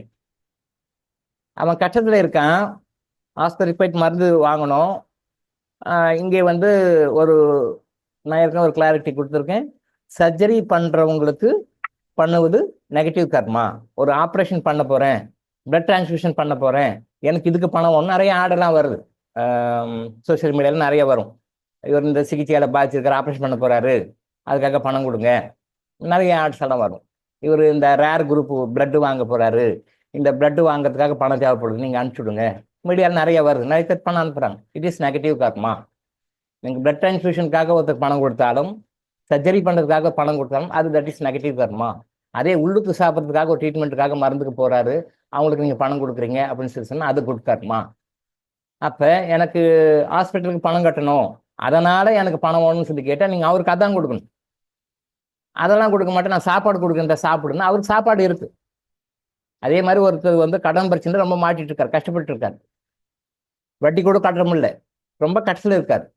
அப்போ நீங்க போயிட்டு அவருக்கு அந்த பணத்தை கொடுத்து, கட்ட வேண்டிய பணத்தை அவர் கொடுத்து, உங்களால் முடியும்னா அந்த கடனை தீர்த்து கொடுத்து அவர் ஃப்ரீ பண்ணீங்கன்னா அது தர்மம். கஷ்டத்தில் இருக்காரு, நிறைய கஷ்டத்தில் இருக்காரு, அவரை வட்டி கூட கட்ட முடியல, கஷ்டத்தில் இருக்காரு. அவருக்கு நீங்க வந்து நீங்க யார்கிட்டப்பா கடன் வாங்கினேன், யார்கிட்ட பணம் கொடுக்கணும் சொல்லு, நான் பணத்தை கொடுக்குறேன், இல்லை நான் பணத்தை கொடுக்குறேன், இந்த டாக்குமெண்ட் நீ வாங்கிக்க, என்னென்ன ப்ளஸ் பண்ணி அதை வாங்கிக்க, இந்த நான் வட்டி கூட நாள் கொடுக்க முடியாது சரி கொடுக்குறேன் அப்படின்னு சொல்லிட்டு நீங்க போயிட்டு ஒரு பண உதவி நீங்க அங்கே பண்ணீங்க அப்படின்னு சொல்லி சொன்னா, அந்த பண உதவி நீங்க பண்ணீங்கன்னு சொன்னா அதுதான் குட் கர்மம். அந்த இடத்துல நான் அன்னதானம் பண்றேன், நான் வந்து நீங்க சாப்பிடுங்க அப்படின்னு சொன்னா அங்கே அன்னதானம் தேவையில்லை. அந்த அன்னதானம் உங்களுக்கு பலனை கொடுக்காது. கொடுக்கும், அது கொடுக்கறதுக்கு கொடுக்கும், அது 1% கொடுக்கும். பட் அங்கே நீங்கள் பணம்னு சொல்லிட்டு ஒரு 500 ரூபாய் 1000 ரூபாய் ஒரு 10,000 உங்களால் என்ன முடியுமோ உங்கள் சக்திக்கு முடியுமோ கொடுத்து அந்த கடனை விடுவிச்சு விட்டீங்கன்னு வச்சுக்கோங்களேன். ஒருவரை கடனில் இருந்து விடுவிக்கிறதுக்காக நீங்கள் ஹெல்ப் பண்ணீங்கன்னா உங்களுக்கு கடன்கள் தீரும். உங்களுக்கு என்ன வேணுமோ அதை தான் செய்யணும். உங்களுக்கு கடன் தீரணும்னா நீங்கள் யாரோ ஒருத்தரோட கடனை தீர்க்கணும். நானே கடன்காரன், நான் எப்படி தீர்க்கிறது? இதுதான் எல்லாரும் கேட்கறது. நானே கடன்காரன் சார், நானே கஷ்டத்தில் இருக்கிறேன், எப்படி தீர்க்கணும்? இறைவன் ஏதாவது ஒரு வழி கொடுத்துருப்பார், அது என்னன்னு யோசனை பண்ணணும். அதான் விஷயம். அது என்னன்னு யோசனை பண்ணணும். தெரியலன்னா மெடிடேஷன்ல உட்காருங்க, உங்களுக்கே தெரியும், கடவுள் உங்களுக்கே காட்டுவார். டாக்டர் எழுங்க சொல்லணும் அவசியம் இல்லை, அந்த சாமியார் சொல்லணும் அவசியம் இல்லை, இந்த சாமியார் சொல்லணும்னு சொல்லணும், இந்த ஜோதிடர் சொல்லணும் அவசியம் இல்லை, அந்த ஜோதிடர் சொல்லணும். நீங்க கடவுளோட கான்டாக்ட் வச்சுக்கோங்க, உங்களுக்கு எல்லா பிரச்சனைக்கும் தீர்வு கொடுக்குற கடவுள் தான். இப்போ உடம்பு சரியில்லை அப்படின்னா என்ன பண்றோம்? டாக்டர்கிட்ட போறோம். வண்டி ஏதாவது ரிப்பேர் ஆயிடுச்சுன்னா என்ன பண்றோம்? மெக்கானிக் கிட்ட போறோம். ஒரு ரேஷன் ஏதாவது வாங்கணும்னா என்ன பண்றோம்? அந்த ரேஷன் கடைக்கு போறோம். உங்களுக்கு துணிமணி ஏதாவது ஒன்றா என்ன பண்ணுவோம்? துணி கடைக்கு போறீங்க. உங்களுக்கு ஏதோ ஒரு பிரச்சனை இருக்கு, லைஃப்ல ப்ராப்ளம், கோர்ட்டு கேஸ், என்ன பண்றீங்க? லாயர்கிட்ட போறீங்க. உங்க வீட்டுல செப்டிக் டேங்க் அடைச்சி போச்சு, வேற ஏதாவது ப்ராப்ளம் இருக்கு, உடனே இறக்குங்க, கார்பரேஷனுக்கோ இல்லை முனிசிபாலிட்டிக்கோ ஃபோன் பண்ணி அவங்களை கூப்பிட்டு வர சொல்றீங்க. ஏன் தனித்தனியாக மாற்றி மாற்றி கேட்க மாட்டீங்க? எந்தெந்த ஒரு ப்ராப்ளமோ அதுக்கு சம்மந்தப்பட்டவங்க தான் நீங்க போவீங்க இல்லையா? பட் கடவுள் வந்து எல்லாத்துக்குமே அவர் தான், A to Z அவர் தான். அப்ப எதுவாக இருந்தாலும் நீங்க கடவுள்கிட்ட கேளுங்க. இங்க போக வேண்டாம், இங்க போய் அடைய வேண்டாம், சுத்த வேண்டாம், அங்கே கேளுங்க, கரெக்டான வழி காட்டுவார். யாருடைய கனெக்ஷன் கிடைச்சா, யாருடைய தொடர்பு கிடைச்சா உங்க ப்ராப்ளம் சால்வ் ஆகும், அதை கரெக்டா லீட் பண்ணி விடுவார். நீங்க தப்பா போக மாட்டீங்க. கடவுளை பிடிச்சிக்கோங்க, உங்களோட சரியான டாக்டர் கிட்ட கரெக்டா கொண்டு போய் விடுவார்.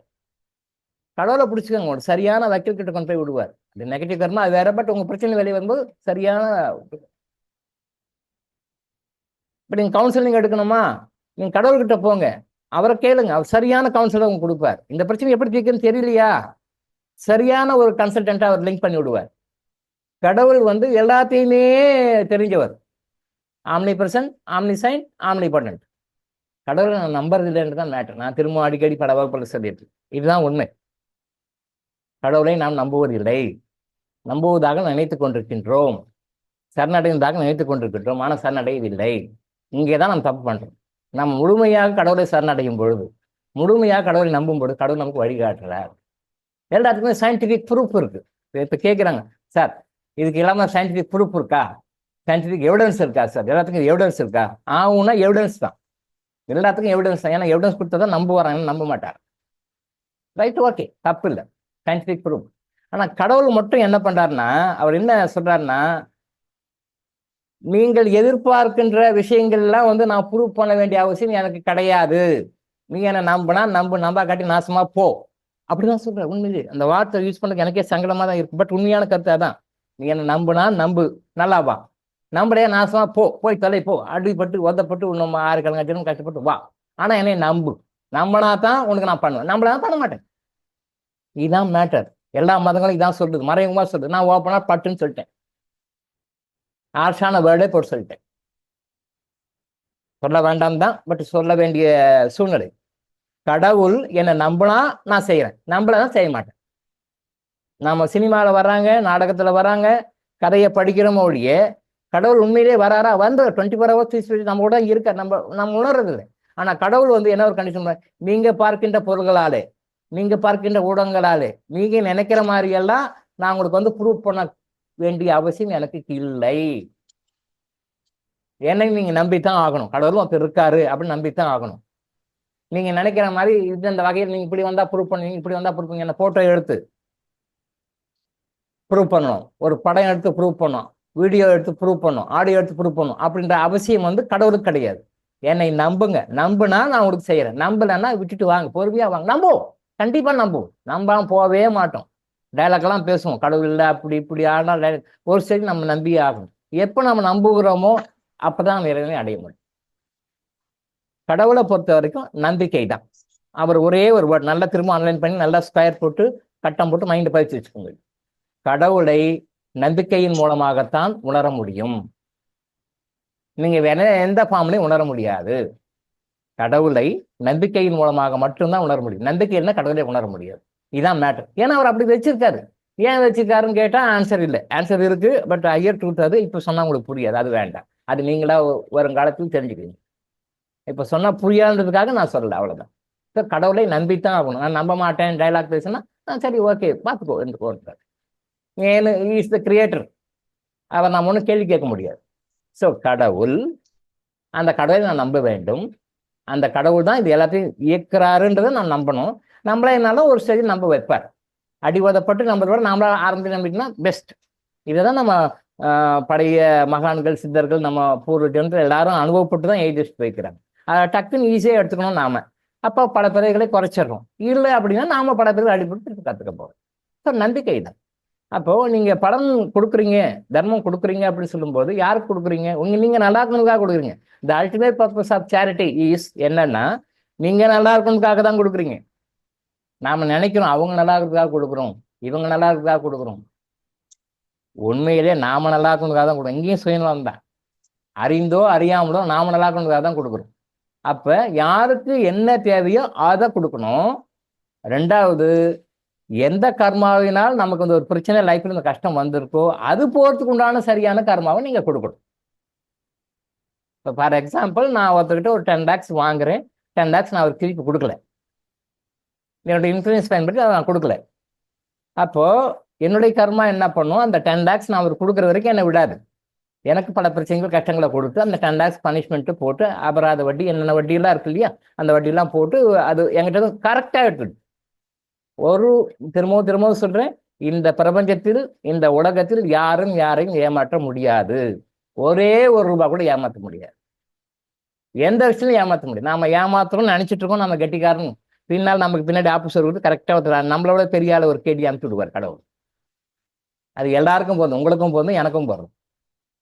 அப்போ என்ன பரிகாரம் பண்ணும்? அப்போ நான் என்ன பணம் வாங்கினா அவர்கிட்ட பணத்தை தான் நான் கொடுக்கணும், அதை தான் ரீஃபண்ட் பண்ணணும், வித் இன்ட்ரெஸ்டோட ரீஃபண்ட் பண்ணணும். நான் இதை பண்ணாம நான் 100 பேருக்கு அன்னதானம் பண்ணேன், நான் 100 பிள்ளைகளுக்கு நோட் புக் வாங்கி கொடுத்தேன், நான் வந்து ஒரு ட்ரஸ்ட்டுக்கு போயிட்டு நான் ஒரு 10,000 ரூபாய் டொனேஷன் கொடுத்தேன், இதெல்லாம் ஒர்க் அவுட் ஆகாது. அதுக்கு ஒரு பலன் கிடைக்கும், அதுக்கு இல்லை அதுக்குள்ள பலன் கிடைக்கும். ஆனால் இந்த மெயின் பர்பஸ் சால்வ் பண்ணாது. நான் அந்த 10 லட்ச ரூபாயை கரெக்டாக முறையாக ஒரு பைசா பாக்கி இல்லாமல் கொடுக்குற வரைக்கும் அது அந்த கர்மா என்னை விடாது தொடரும். அப்போ 2 விஷயம் நல்லா மைண்டில் புரிஞ்சுக்கோங்க. உங்களுடைய கர்மா போக்குவதற்கு நீங்க என்ன செய்யணுமோ, யாருக்கு என்ன பண்ணணுமோ அந்த நபர்கள் தான் உங்ககிட்ட வருவாங்க, அவங்க தான் உங்ககிட்ட கேட்பாங்க. இறைவன் அப்படித்தான் உங்களை அனுப்பிச்சு விடுவார். நீங்க அதை கரெக்டா ஐடென்டிஃபை பண்ணி அவங்களுக்கு கொடுக்கணும். அதை கொடுக்காம எனக்கு தெரியுமா, நான் வந்து நாய்க்கு சோறு போடுறேன் சார், நான் பூனைக்கு சோறு போடுறேன் சார், நான் நாய்க்கு பால் வைக்கிறேன் சார், நான் வந்து அந்த படிக்கிற பிள்ளைகளுக்கு புக் வாங்கி கொடுக்குறேன் சார், அனாதாரத்துக்கு கொடுக்குறேன் சார், நீங்க சொன்னாலும் அது தவறு இல்லை, கரெக்டு தான். ஆனா அது உங்களுக்கு முழுமையான பலனை கொடுக்காது. நீங்க யாராவது பணத்தை ஏமாத்தாங்க, பணத்தை தான் கொடுக்கணும். நீங்க யாரு கூட கெடுத்துட்டீங்கனாலும் அந்த குடியை சேர்த்துற மாதிரி ஒரு சூழ்நிலை உங்களுக்கு லைஃப்ல உருவாக்கும். அந்த குடும்பத்தை சேர்த்து வைக்கணும். நம்ம என்ன தப்பு பண்ணமோ அந்த தப்புக்குண்டான பனிஷ்மெண்ட் நமக்கு கிடைக்கும், அதுக்குண்டான பரிகாரங்களை பண்ணணும், அந்த பரிகாரங்களை பண்ணணும். ஏன் ஜோதிடர்கள் சொன்ன பரிகாரங்கள் எனக்கு படிக்கவில்லை? ஜோதிடர்கள் என்ன பரிகாரம் சொல்லுவாங்க? அந்த கோயிலுக்கு போய் வழக்கு போடு, இந்த கோயிலுக்கு போய் வழக்கு போடு, இங்க போய் அன்னதானம் பண்ணிட்டு வா, மேக்சிமம் ஒரு 7-8 பரிகாரம் தான் சொல்லுவாங்க. மேக்ஸிமம் ஜோதிடர்கள் சொல்ற பரிகாரம் தான் பண்ணுவோம். இந்த கோயிலுக்கு போங்க, விளக்கு போடுங்க, இந்த கோயிலுக்கு போங்க, அந்த கோயிலை சுத்திட்டு வாங்க. இப்போ என்ன சொல்லுவாங்க, கிரிவலமா இன்னும் வளம்பா, உடம்பு பாடி கீழே போட்டு சுத்துவாங்க. எஸ், அங்க பிரதட்சம், அங்க பிரதட்சம். அது தவறு கிடையாது, பட் அது எல்லா பலனும் கிடைக்குமான்றது கிடையாது. அது வேற, அதை பத்தி பின்னாடி பேசும். அங்க பிரதட்சம் பண்ணுங்க, அங்க இருக்கிறவங்களுக்கு சோறு போடுங்க அப்படின்னு சொல்லி. எனக்கு ஒரு முறை என்னுடைய குருமார்கள் வந்து சூரியனார் கோயிலுக்கு போயிட்டு 20 பேருக்கு அன்னதானம் பண்ணணும்னு சொல்லிட்டு எனக்கு சொன்னாங்க. சரி, ஓகே, சொன்ன மாதிரி கரெக்டாக போனேன். அரசியல்கிட்ட சொல்லிட்டு எல்லாம் பண்ணிட்டு ஆடுதுறை சூரியனார் கோயிலில் போயிட்டு பண்ணிட்டு சாப்பிட்ட பிறகு இலையை நீ எடுக்கணும்ட்டாங்க. என்னது, அவங்க சாப்பிட்ட இலையை போய் நான் எடுக்கணுமா? நம்ம வீட்டில் அப்படி பழக்கமே கிடையாது. சாப்பிட்டுட்டு கை கட்டி வந்தே இருக்கும். வீட்டில் இருக்கிறவங்க தான், அம்மா, சிஸ்டர், மற்றவங்கலாம் எடுப்பாங்க, எடுத்து க்ளீன் பண்ணுவாங்க. நம்ம அந்த மாதிரி பழக்கமே இல்லை. டிகிரி ஃபர்ஸ்ட் இயர் படிக்கிறேன். அப்போ இல்லை, இடையை நீ தான் எடுக்கணும். அத்தனை பேர் சாப்பிட்ட பிறகு அத்தனை பேருடைய இடையை நீ தான் எடுக்கணும். அப்போதான் புரியுது, சித்தர்கள் வந்து அந்த ஈகோ உடைக்கிறதுக்காக என்ன அதை செய்ய சொல்லியிருக்காங்க. அந்த குருமார்கள் நமக்கு வழிகாட்டும் கரெக்டாக இருக்கணும். அப்போ நான் ஏன் அவங்க சாப்பிட்ட இலையை நான் எடுக்கணும்? நான் டொனேஷன் கொடுக்குறேன், சாப்பாடு வாங்கி கொடுக்குறேன். ஏன்னா நான் தருமபுரிலேருந்து போகிறேன். ஆடுதுறை கோயிலில் வந்து ஆக்சுவலாக நம்ம வீட்டிலேருந்து சமைச்சு கொடுக்கணும். அன்னதானம்னா எப்பயுமே என்னன்னா, நம்ம வீட்டில இருந்து நம்ம உறவுகளில் நம்ம கைப்பட செஞ்சு சாப்பாடு கொடுக்கணும். ஹோட்டலில் வாங்கி கொடுக்குறது வந்து செகண்ட் குவாலிட்டி தான். இந்த ஹோட்டலில் பணம் கொடுத்து வாங்கி கொடுக்குறது அது செகண்ட். நம்ம வீட்டில் நம்ம செஞ்சு கொடுக்கணும், அதுதான் பலன் அதிகமாக கொடுக்கும். பட் நான் தருமபுரிலேருந்து போகிறேன், நான் காலேஜ் ஸ்டூடெண்ட்டு, ஃபர்ஸ்ட் இயர் படிச்சுட்டு இருக்கேன்.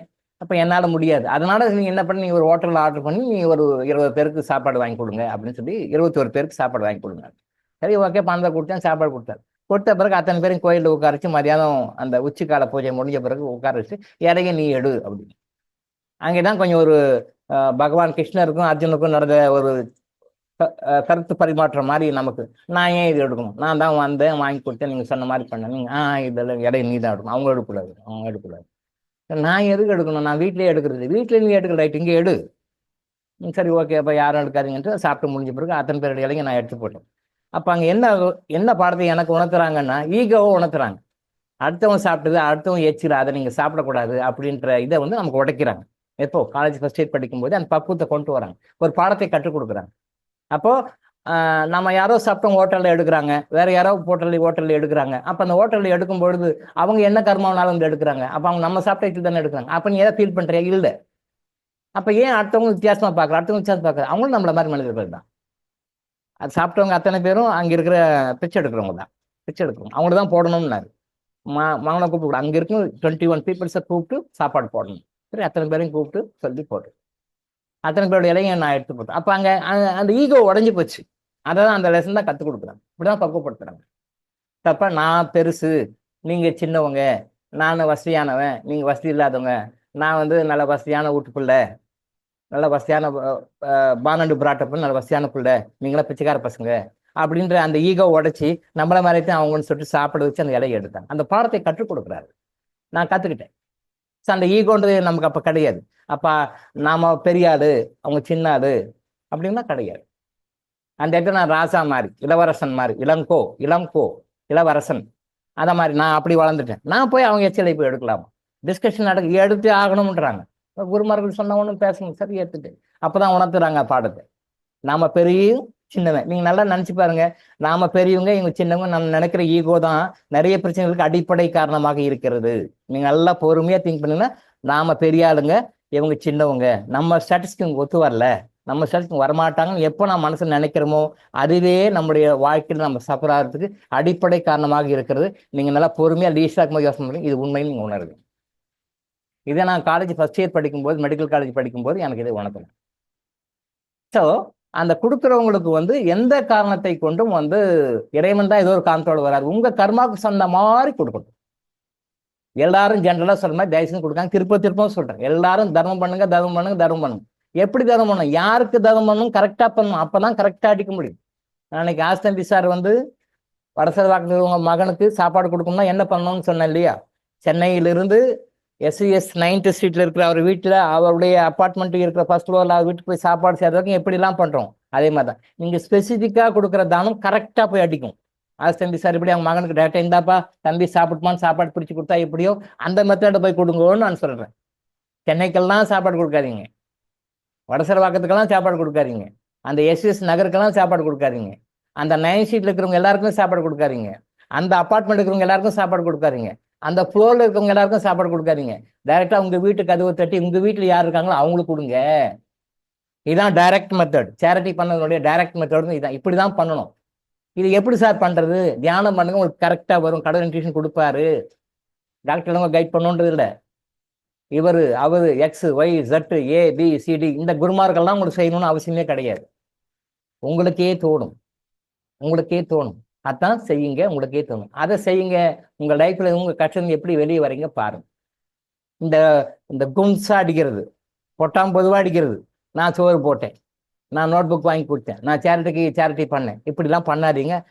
அதுக்கு பலன் கிடைக்கும், ஆனால் நீங்க எதிர்பார்க்குற பலன் கிடைக்காது. உங்களால முடியுமா முடியாது? உங்களால முடிகிற மாதிரி தான் சொல்யூஷன் கொடுத்து தான் பண்ணுவார்.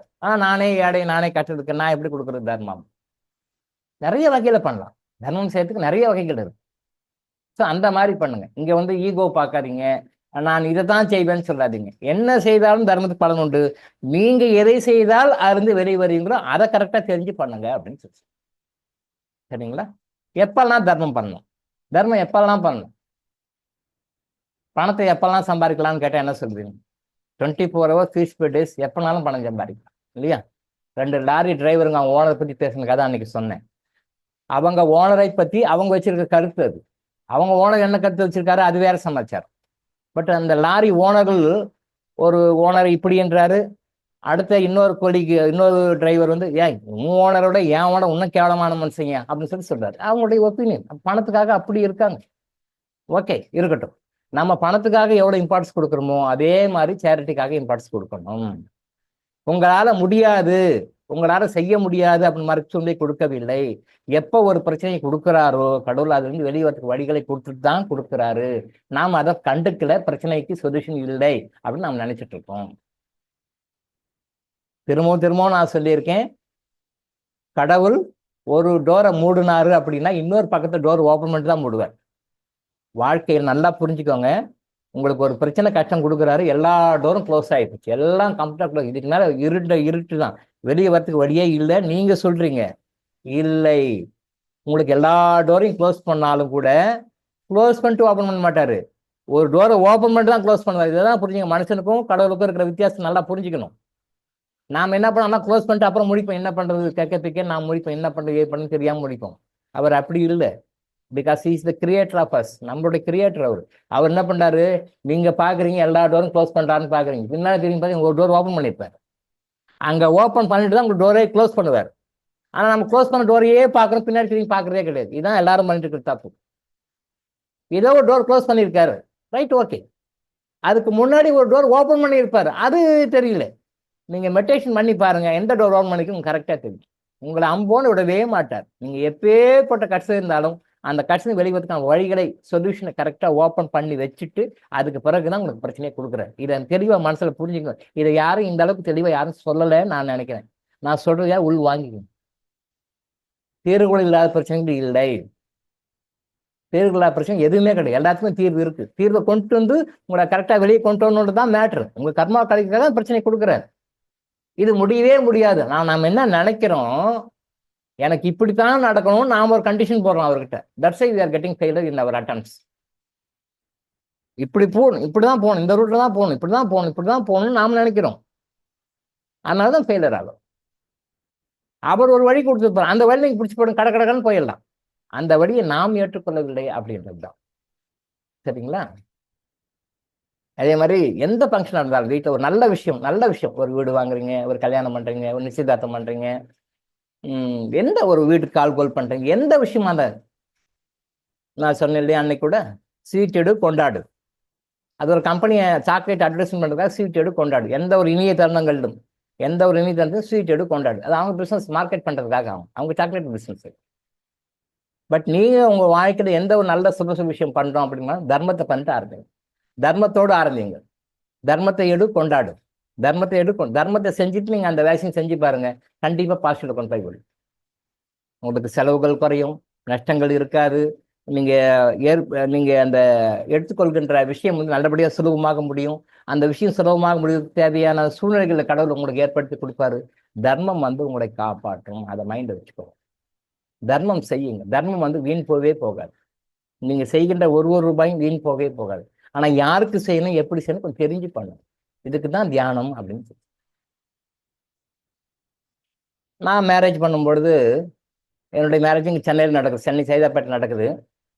இங்கே சென்னை சைதாப்பேட்டில் ரிசப்ஷன் சரி, மறுநாள் மேரேஜும் சரி, நம்ம எல்லாருக்கும் சாப்பாடு கொடுக்குறோம், பண்ணுறோம். இது எல்லாரும் பண்ணுற விஷயம். பட் அதே நேரத்தில் ஒசூரில் 2 முதியோர் இல்லமும் 2 அனாதை இல்லமும் ஒசூரில் இருக்கிறவங்க, அவங்களுக்கு நாம சேரிட்டி பண்ணோம். எப்படி பண்ணோம்? ஒரு எக்ஸாம்பிளுக்காக உங்களுக்கு சொன்னேன், அண்டர்ஸ்டாண்டிங்காக. மேரேஜ் நடக்கிறது சென்னையில் சைதாப்பேட்டையில். பட் அதே நேரத்தில் ரிசப்ஷன் அன்னைக்கு நம்ம எல்லாரையும் கூப்பிட்டு இங்கே எப்படி 1000கணக்கான பேருக்கு சாப்பாடு போடுறோமோ அதே மாதிரி அங்கே ஒசூரில் ஒரு பப்ளிக் பிளேஸை செலக்ட் பண்ணி அந்த இடத்துல எல்லாருக்கும் சாப்பாடு கொடுத்தோம். அதே மாதிரி மறுநாள் மேரேஜ் அப்பயும் இங்கே சைதாப்பேட்டையில மேரேஜ் ஹாலில் என்ன நடக்குதோ அதே மாதிரி அங்கே பண்ணோம். பட் அதில் இருக்கிறவங்க எல்லாமே முதியோர்கள், வாழ்க்கையில் ரொம்ப சப்ராய் வேற வழியே இல்லாமல் இருக்கிற முதியோர்கள், அனாதைகள்.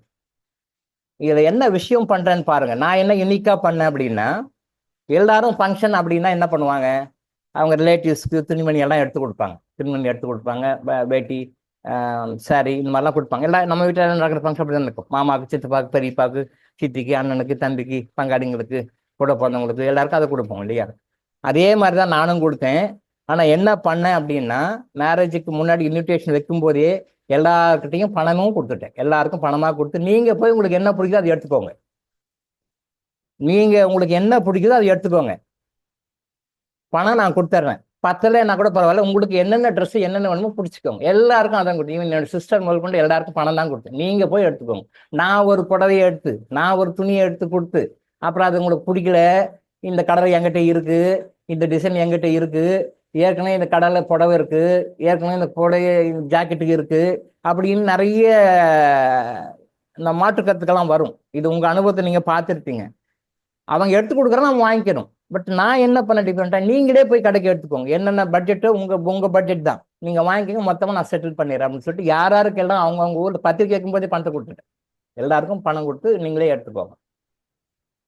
அவங்களுக்கு பிடிச்ச மாதிரி அவங்க எடுத்துக்கிட்டாங்க. சில பேருக்கு வந்து கம்மியாக எடுத்தாங்க, பரவாயில்ல, நோ ப்ராப்ளம். எக்ஸ்ட்ரா பண்ணாங்க, யோசனைலாம் பண்ணாதீங்க, நான் கொடுத்தேன். இது வந்து என்னுடைய சொந்தக்காரர்களுக்கு யார் கொடுக்கணுமோ கொடுத்தேன். நல்லா பார்த்துக்கோங்க. இதே மாதிரி தான் அங்கே ஒசூர்ல அத்தனை பேரையும் பஸ் வச்சு, பக்கத்தில் நியர்பை சிட்டின்னா பெங்களூர் தான், அத்தனை பேரையும் பெங்களூர் கொண்டு போய் அவங்களுக்கு என்ன ட்ரெஸ் பிடிக்குமோ அதை எடுக்க விட்டு சொன்னேன். அந்த கடை ஓனர் கொஞ்சம் யோசனை பண்றாரு, சார் என்ன சார் இவங்க பீப்புளெலாம் கொஞ்சம் உள்ள அனுப்புறீங்களே அப்படின்னு சொல்லி யோசனை பண்றாரு. அதெல்லாம் இல்லை, உங்களுக்கு தேவை பிஸ்னஸ். அவங்க வராங்க, அவங்களுக்கு என்ன ட்ரெஸ் பிடிக்குமோ, என்ன கேட்குறாங்களோ அத்தனை பேருக்கும் அவங்களுக்கு என்ன பிடிக்குதோ அதை கொடுக்குறீங்க, அவ்வளோதான். ரேட்டை பற்றி பிரச்சனை, எவ்வளோ வேணும் நான் பேமெண்ட் பண்ணுறேன். என்னுடைய மேனேஜரை அனுப்பிச்சு விட்டேன்.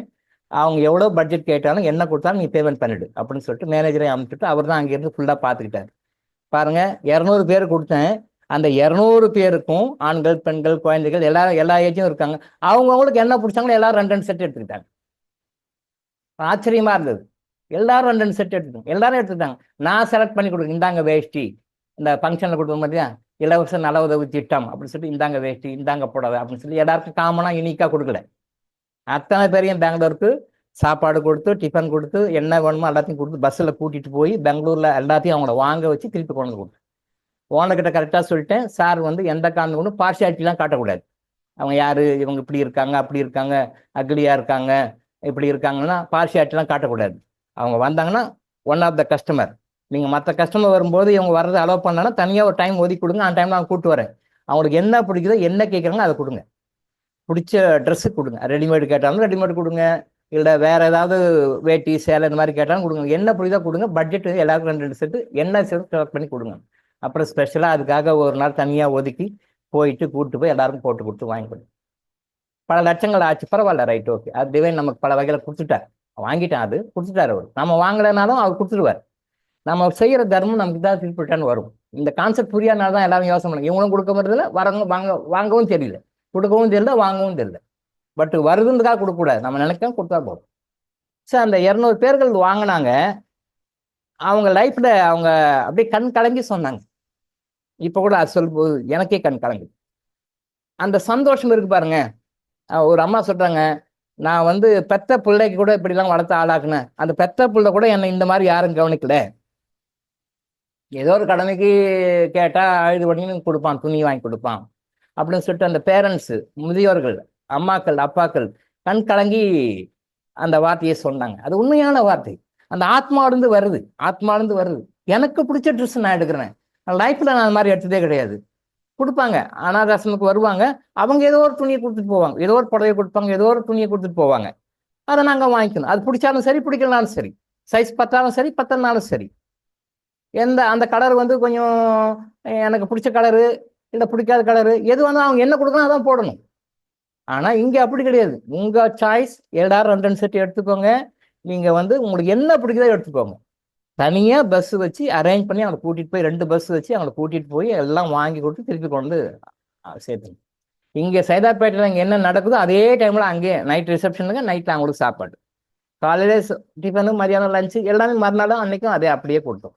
துணிமணிகள் கொடுத்தோம், கையில் கேஷு கொடுத்தோம், எல்லாமே இங்கே நான் மாப்பிட நான் அங்கே போக முடியாத டைமில், ஸோ முன்னாடி போனேன் வந்துட்டேன். மேரேஜ் அப்போ நான் இங்கேருந்து போக முடியும், ஆனால் நான் இங்கே இருந்தேன். என் சார்பாக என்னுடைய கம்பெனி ஸ்டாஃப்ஸுங்க அதெல்லாம் அங்கேயே பார்த்துக்கிட்டேன். மேனேஜர் ஸ்டாஃப்ஸ் எல்லாம் ஃபுல்லாக எல்லாம் அங்கேருந்து பார்த்து பண்ணுறது. எல்லாருமே ஆச்சரியப்பட்டாங்க. அந்த ஆசிரம நிர்வாகிகள்லாம், சார் இது வரைக்கும் சேரிட்டி நிறைய பேர் பண்ணுவாங்க சார், செஞ்சுருப்பாங்க, வருவாங்க, கொடுப்பாங்க, பர்த்டேன்னு வருவாங்க, மேரேஜ் டேன்னு வருவாங்க, கொடுப்பாங்க, பணம் கொடுப்பாங்க, ஸ்வீட் கொடுப்பாங்க, போயிடுவாங்க. ஆனால் இந்த மாதிரி வந்து எங்கள் லைஃப்பில் யாருமே பண்ணதே இல்லை சார். அந்த ஆசிரமத்தில் இருக்கிற நிர்வாகிகள் அவங்களுக்கும் எல்லாருமே கொடுத்தோம். அத்தனை பேர் எல்லா ஸ்டாஃப்ஸுக்கும், துப்புரவு தொழிலாளர்கள் இருந்து அதை நடத்துகிற ட்ரஸ்ட் நடத்துகிற எல்லாரும் வரைக்கும் கம்ப்ளீட்டாக எல்லாருக்குமே கொடுத்தோம். இது தான் முறையான தர்மம்னு சொல்லிட்டு. இதை யாருமே வந்து செஞ்சதில்லை. யாராவது செஞ்சுருக்காங்களா பாருங்க, நீங்கள் யோசனை பண்ணி பாருங்க, யாருக்கா தெரிஞ்சு செஞ்சுருக்காங்க அந்த மாதிரி. அவங்க சொந்தக்காரங்க வாங்கி கொடுப்பாங்க, அவங்களுக்கு வேண்டப்பட்டவங்க கொடுப்பாங்க. இதை தாண்டி இப்படி ஒரு செக்மெண்ட் நினைச்சே பார்ப்பேன். அதான் நான் பண்ணேன், என்னுடைய லைஃப்ல நான் பண்ணேன். நான் ஒரு விஷயம் சொல்றேன்னா அது என்னோட லைஃப்ல அப்ளை பண்ணி அது கரெக்டாக இருந்ததை நான் அர்த்தம் சொல்லுவேன். நான் லைஃப்ல ஃபாலோ பண்ண விஷயம் நான் அட்வைஸ் பண்ண மாட்டேன். நான் லைஃப்ல அதை ஃபாலோ பண்றேன்னா அதான் அட்வைஸ் பண்ணேன். யாருமே இது வரைக்கும் பண்ணல. எல்லாருமே ஆச்சரியப்பட்டாங்க, என்ன சார் இப்படி பண்றீங்க? ரைட், பண்ணணும், அதான் தரணும். நான் கல்யாணம் பண்றேன், என் சொந்தக்காரங்களுக்கு, எங்க மாமனார் மாமியாருக்கு, எங்க அப்பா அம்மாவுக்கு, எங்க கூட பிறந்தவங்களுக்கு, சித்தப்பா பெரியப்பாக்கு செய்யறது பெரிய விஷயம் கிடையாது. இது எல்லாரும் சரி பண்ணி எல்லாரும் பண்ணுவாங்க. இவங்க இது இல்லாம யாருக்கோ பண்றோம், அந்த யாருக்கோ பண்ண கடமையாக நான் செய்யறேன். இங்கதான் இந்த பாயிண்ட் தான் புரியும். கடமையாக நான் செய்யறேன். ஏதோ ஒரு புடவை வாங்கி, ஏதோ ஒரு துணி வாங்க, அவங்க அத்தனை பேரையும் இங்க ஒசூர்ல கிளம்ப வந்து திருப்பி பெங்களூர் போயிட்டு அவங்க கொண்டு சேர்த்துற வரைக்கும் எல்லா செலவும் இவங்க தான். என்னுடைய கம்பெனி செலவு, என்னுடைய செலவு தான். அவங்களுக்கு என்ன பிடிச்ச அதுதான் புரியும். அதாவது நாம் ஒரு ஃபங்க்ஷன் நானே பார்த்துருக்கேன், ஒரு கிஃப்ட் கொடுப்பாங்க, அது புடவை துணி கொடுப்பாங்க, இது பிடிக்காது, என்ன பண்ணுவாங்கன்னா இதை வேறக்கா கொடுத்துருவாங்க. இவங்க வீட்டில் வச்சுப்பாங்க, ஏன்னா கொடுத்தவங்க வந்து அவங்க மனசு நோக்கக்கூடாது இல்லையா, அதனால இவங்க இதை அப்படியே வச்சுட்டு இருப்பாங்க, பீரோவில் வச்சுட்டு இருப்பாங்க. எப்பயாவது வாய்ப்பு சூழ்நிலை கிடைக்கும், இதை யாருக்கா கொடுத்துருவாங்க. கொடுத்தவங்க நினைப்பாங்க இவங்க யூஸ் பண்ணாங்க, ஆனால் இல்லை, இது தயாரி இல்லாமல் யாருக்காக கொடுத்துருவாங்க. அப்போ இதோட பர்பஸ் என்ன ஆகுது? சர்வ் ஆகுறது இல்லை. இது ஒரு கேஸில் என்ன ஆச்சுன்னா, ஒரு கிஃப்ட் கொடுத்துருக்காங்க, இவங்க வாங்கி வச்சாங்க, அப்புறம் அது இவங்களும் மாறிட்டாங்க, அவங்களும் மாறிட்டாங்க. ஒரு ஃபங்க்ஷன்ல அவங்க வீட்டுக்கு கிஃப்ட் கொடுக்கும்போது இவங்க கொடுத்து துணியே கொடுத்து போயிட்டாங்க. இவங்க ஏற்கனவே அவங்க கிஃப்ட் கொடுத்தாங்க பாத்தீங்க, அந்த துணியை வச்சுருந்து 2 வருஷம் கழிச்சு திருப்பி கொடுக்குறாங்க. இவங்களும் மாறிட்டாங்க, அது அவங்க கொடுத்த துணி தான், இவங்களுக்கும் தெரியல. அப்புறம் அவங்க ஆமா இது நான் உங்களுக்கு கொடுத்ததாச்சு, இது எப்படி ரிட்டர்ன் கொடுக்குறீங்க? கையங்களவா மாட்டிக்கிட்டாங்க. அவங்களுக்கு கொடுத்த துணி அதே துணியை 2 வருஷம் கழிச்சு திருப்பி அவங்க வீட்டில் ஃபங்க்ஷனுக்கு ஏதோ ஒரு விஷயத்துல அவங்க சம்மந்தப்பட்ட துணியை கொடுக்குறாங்க. அப்போ நாங்கள் கொடுத்த துணியை அப்புறம் எங்களுக்கே திருப்பி ரிட்டர்ன் கொடுக்குறீங்களா? அப்போ நாங்கள் கொடுத்து பிடிக்கலையா? அப்போதான் 2 வருஷம் கழிச்சு தான் உணர்றாங்க, அப்போ நான் கொடுத்தது உங்களுக்கு பிடிக்கல போல இருக்குது, நான் கொடுத்த ட்ரெஸ்ஸு பேண்ட்டு ஷர்ட்டு அப்படியே ரிட்டர்ன் இருக்கும். 2 இயர்ஸ் கழிச்சு திருப்பி கொடுக்குறீங்களே எங்கள் ஆளுங்களுக்கு, இது நான் வாங்கி கொடுத்தது தானே. அப்புறம் கொஞ்சம் கிளாஷ் இருந்தது அவங்க 2 பேருக்குள்ள. அப்போ இது என்ன கருத்து தெரியுதுன்னா, இவங்களுக்கு கொடுத்துட்டாங்க, வாங்கினவங்களுக்கு பிடிக்கல, அப்போ வாங்கினவங்க யாருக்கோ திருப்பி கொடுக்கும், திருப்பி அது அவங்களுக்கே வருது. இந்த மாதிரி பிடிக்காத போது பிடிக்காத கொடுக்குறதும் வேஸ்ட்டு, வாங்குறதும் வேஸ்ட்டு. அதனால தான் அவங்க தெரிஞ்சு அவங்கவுங்க வாங்கிக்கிட்டோம், அவங்கவுங்க அதை யூஸ் பண்ணிக்கிட்டோம் அப்படின்னு சொன்னால தான் அவங்கள கூப்பிட்டுட்டு வச்சு அவங்க செலவு, அவங்களுக்கு என்ன சாய்ஸ், என்ன ரேட்டு யோசனை பண்ணுவாங்க நிறைய பேர், என்ன ரேட்டு வாங்கலாம், அந்த ரேட்டு வாங்கலாம், அதெல்லாம் அவங்க பிடிச்ச மாதிரி வாங்கிக்கோங்க. பல லட்சங்கள் செலவாச்சு, பரவாயில்ல, இருந்தாலும் கூப்பிட்டு கொடுத்தோம். ஸோ தர்மம் இப்படி தான் பண்ணுவோம். இந்த மாதிரிலாம் நீங்கள் பண்ணி கொஞ்சம் டிஃப்ரெண்டாக திங்க் பண்ணி பாருங்க. எல்லாரும் செய்கிற மாதிரி நாமளும், எல்லாரும் மாதிரி நாமளும் இருப்போம். 10ஓட பண்ணணும், எல்லாரும் தர்மம் பண்ணுறா, நானும் பண்ணுறேன், அப்படி பண்ணால் நாங்களும் 10. அது கொஞ்சம் டிஃப்ரெண்ட்டாக பண்ணோம், கொஞ்சம் திங்க் பண்ணி டிஃப்ரெண்ட்டாக பண்ணோம்னா நமக்கு ஒரு டிஃப்ரெண்ட்டாக வரும். எல்லாரும் 10 பேர் பண்ணுறான், நாமளும் பண்ணணும்னு இல்லை, 10 பேர் பண்ண நான் டிஃப்ரெண்டா பண்ணும்போது நீங்க டிஃப்ரெண்டா தெரியுறீங்க. நான் அப்படித்தான் என்னுடைய மேரேஜுக்கு நான் அப்படிதான் பண்ணேன். அப்படிதான் பண்ணணும். That is the correct way. அது மாதிரி வாழ்க்கையில எந்த ஒரு நிகழ்வு நடந்தாலும் தர்மம் பண்ணுங்க. தர்மத்தோட அதை ஆரம்பிங்க. எந்த ஃபங்க்ஷன் அதனுடைய எண்ட் ரிசல்ட் வந்து டோட்டல் ஹாப்பினஸ் தான் இருக்கு. எப்படி கிறிஸ்டல்ல ஒரு டிமாண்ட் வச்சா அது உங்களுக்கு சக்சஸ் ஆகுதா ஃபெயிலியர் ஆகுதான்றது வேற சமாச்சாரம். But end result total happiness சொல்லுவேன். சக்சஸ் ஆனா உங்களுக்கு எண்ட் ரிசல்ட் ஹாப்பினஸ்னா சக்சஸ் பண்ணி கொடுக்கும். நீங்க வந்து சக்சஸ் ஆகிட்டா பின்னாடி கஷ்டப்படுவீங்கன்னும் போது அது வேற வகையில் உங்களை மாற்றி உங்களை டைவர்ட் பண்ணி எங்கே போனால் எப்படி பண்ணால் உங்களுக்கு வந்து அந்த ஹாப்பினஸ் கிடைக்குமோ அதை கொண்டு போய் கரெக்டாக நிற்க வச்சு டோட்டல் ஹாப்பினஸ் கொண்டு கொடுக்கும். அதே மாதிரி நீங்கள் செய்கின்ற தர்மம் வந்து எப்பயுமே உங்களுக்கு டோட்டல் ஹாப்பினஸை தான் கொண்டு கொடுக்கும். தர்மம் உங்களை ஒருபோதும் கைவிடாது. தர்மம் அப்படின்னா பல பல ஆஸ்பெக்ட்ஸில் இருக்கும். தர்மத்துக்கு பல வகையான டெஃபினேஷன் கொடுக்கலாம். எந்த வகையில் நீங்கள் தர்மம் பண்ணாலும் தர்மம் உங்களை காப்பாற்றும். தர்மம் மட்டுமே உங்களை காப்பாற்றும். தர்மத்தை நீங்கள் காப்பாற்றுங்கள், தர்மம் உங்களை காப்பாற்றும். இதை நல்லா மைண்ட் வச்சு. எல்லா மதங்களும் இதான் சொல்லுது, பட் வேற ஃபார்ம்ல சொல்லுது. சரியா? ஸோ இந்த மறுபிறவி எடுத்திருப்பாங்க. உங்க பிறவியில சம்மந்தப்படாதவங்க தான் இந்த பிறவியில வந்து இருப்பாங்க. யார் யார் எங்கெங்கேயோ இருப்பாங்க. அவங்களை எப்படி அனிமேட் பண்றது உங்களுக்கு தியானம் உதவும். இப்போ நீங்க அன்னைக்கு நம்ம சொன்னோம் இல்லையா, வடக்குப்பட்டி ராமசாமி கதை சொன்னேன் இல்லையா, கவுண்டமணி செந்தில் கதை பண்ணி பேசும் 2-3 கிளாஸ்க்கு முன்னாடி. அதே மாதிரி தான். அப்போ போன ஜென்மத்தில் நீங்க யாருக்கோ பணம் வாங்கியிருக்கிறீங்க, பணம் கொடுக்கல, அவரும் இறந்துட்டாரு, நீங்களே இறந்துட்டீங்க. இந்த பிறவில நீங்க பிறந்து வந்துட்டீங்க. வெவ்வேறு கண்ட்ரியில வெவ்வேறு உறவுகளில் வெவ்வேறு இனங்கள்ல நீங்க இருப்பீங்க. இப்போ அவங்க எங்கேயோ இருப்பாங்க, இங்க எங்கேயோ இருப்பாங்க. அப்ப பணத்தை நீங்க வாங்கியிருக்கிறீங்க, அவர் கொடுத்து ஆகணும். பட் அவர் வேற ஃபார்ம்ல இருப்பார். இப்போ நீங்க வேற ஃபார்ம்ல இருப்பீங்க. ஆனா அந்த சம்பந்தம் வந்து ஏதாவது வகையில அவரும் வாங்கியே ஆகணும், நீங்களும் கொடுத்தே ஆகணும். நீங்க பணம் வாங்கினீங்க, அந்த பிறவில கொடுக்கல, இந்த பிறவில கொடுத்தாகணும். அவர் அந்த பிறவில உங்கள்கிட்ட பணத்தை வாங்கினாரு, அவர் அந்த பிறவில கொடுக்கலாம், ஆனால் இந்த பிறவில கொடுத்தே ஆகணும். இந்த பிறவில அடுத்த பிறவில வரும். எத்தனை பிறவிலாம் தள்ளி வரும். எனக்கு தெரிஞ்ச கிளையர் வாயின்ஸ்ல 20-30 பிறவி தள்ளி கடன் கொடுத்து வாங்கின பைசலானதெல்லாம் இருக்கு. 20 பர்த்ஸ் 20 பிறவி தாண்டி 21 பிறகு தான் கணக்கு செட்டில் ஆகுது. அப்பதான் மீட் பண்றாங்க அவங்க. அப்பதான் மீட் பண்றாங்க. அப்போ வாங்க வேண்டியவருக்கு பணம் வருது, கொடுக்க வேண்டியது கொடுக்குறாரு. அவர் கர்மா அங்கே அதோடு தீர்க்கப்படுது. அப்போ 20 ஜென்மம் தள்ளி வருது. நான் அதிகபட்சம் பார்த்தது 20 ஜென்மம் உண்டு. இன்னும் நிறைய இருக்கும். பட் நான் பார்த்த கேஸ்ல ஒரு 20 கேஸ் அந்த மாதிரி. அதனால வந்து யாருக்கு பணம் கொடுக்கணும் அப்படின்னா, நீங்க டிஃப்ரெண்டா இருக்கும் பொழுது சம்மந்தமே இல்லாத நபர்கள் வருவாங்க. சம்மந்தமே இல்லாத வருவாங்க. பட் சம்மந்தமே இல்லாத நபர்கள் இந்த பிறவில தான் உங்களுக்கு சம்மந்தம் இல்லை. இந்த பிறவில தான் உங்களுக்கு சம்மந்தம் இல்லை. ஆனா பூர்வ ஜென்மத்துல உங்களோட சம்மந்தப்பட்டவங்க.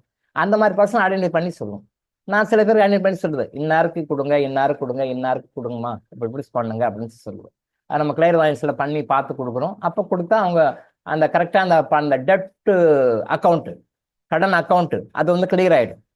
அப்போ கிளியர் ஆயிடுச்சுன்னா அவங்க ப்ராப்ளம் சால்வ் ஆக ஆரம்பிச்சு. அவங்க வாழ்க்கையில் அந்த ஒரு சந்தோஷத்தை, நிம்மதி, ஆரோக்கியத்தை, பண செல்வ வளமை அதை உணர ஆரம்பிச்சிருவாங்க. அவங்க என்ன பிரச்சனை மாட்டுங்க அந்த பிரச்சனை வெளியே வந்துடும். இதை ஐடென்டிஃபை பண்ணுறது வந்து கொஞ்சம் கஷ்டம்தான். பட் ப்ராக்டிக்கலாக வரும். உங்களால் பண்ண முடியலன்னு நம்ம வேணா கைட் பண்ணுவோம். அவ்வளோதான். இதில் என்ன விஷயம்னா, டாக்டர் சொல்றது வந்து சம்மந்தமே இல்லாத ஒரு நபர் சொல்லுவார்.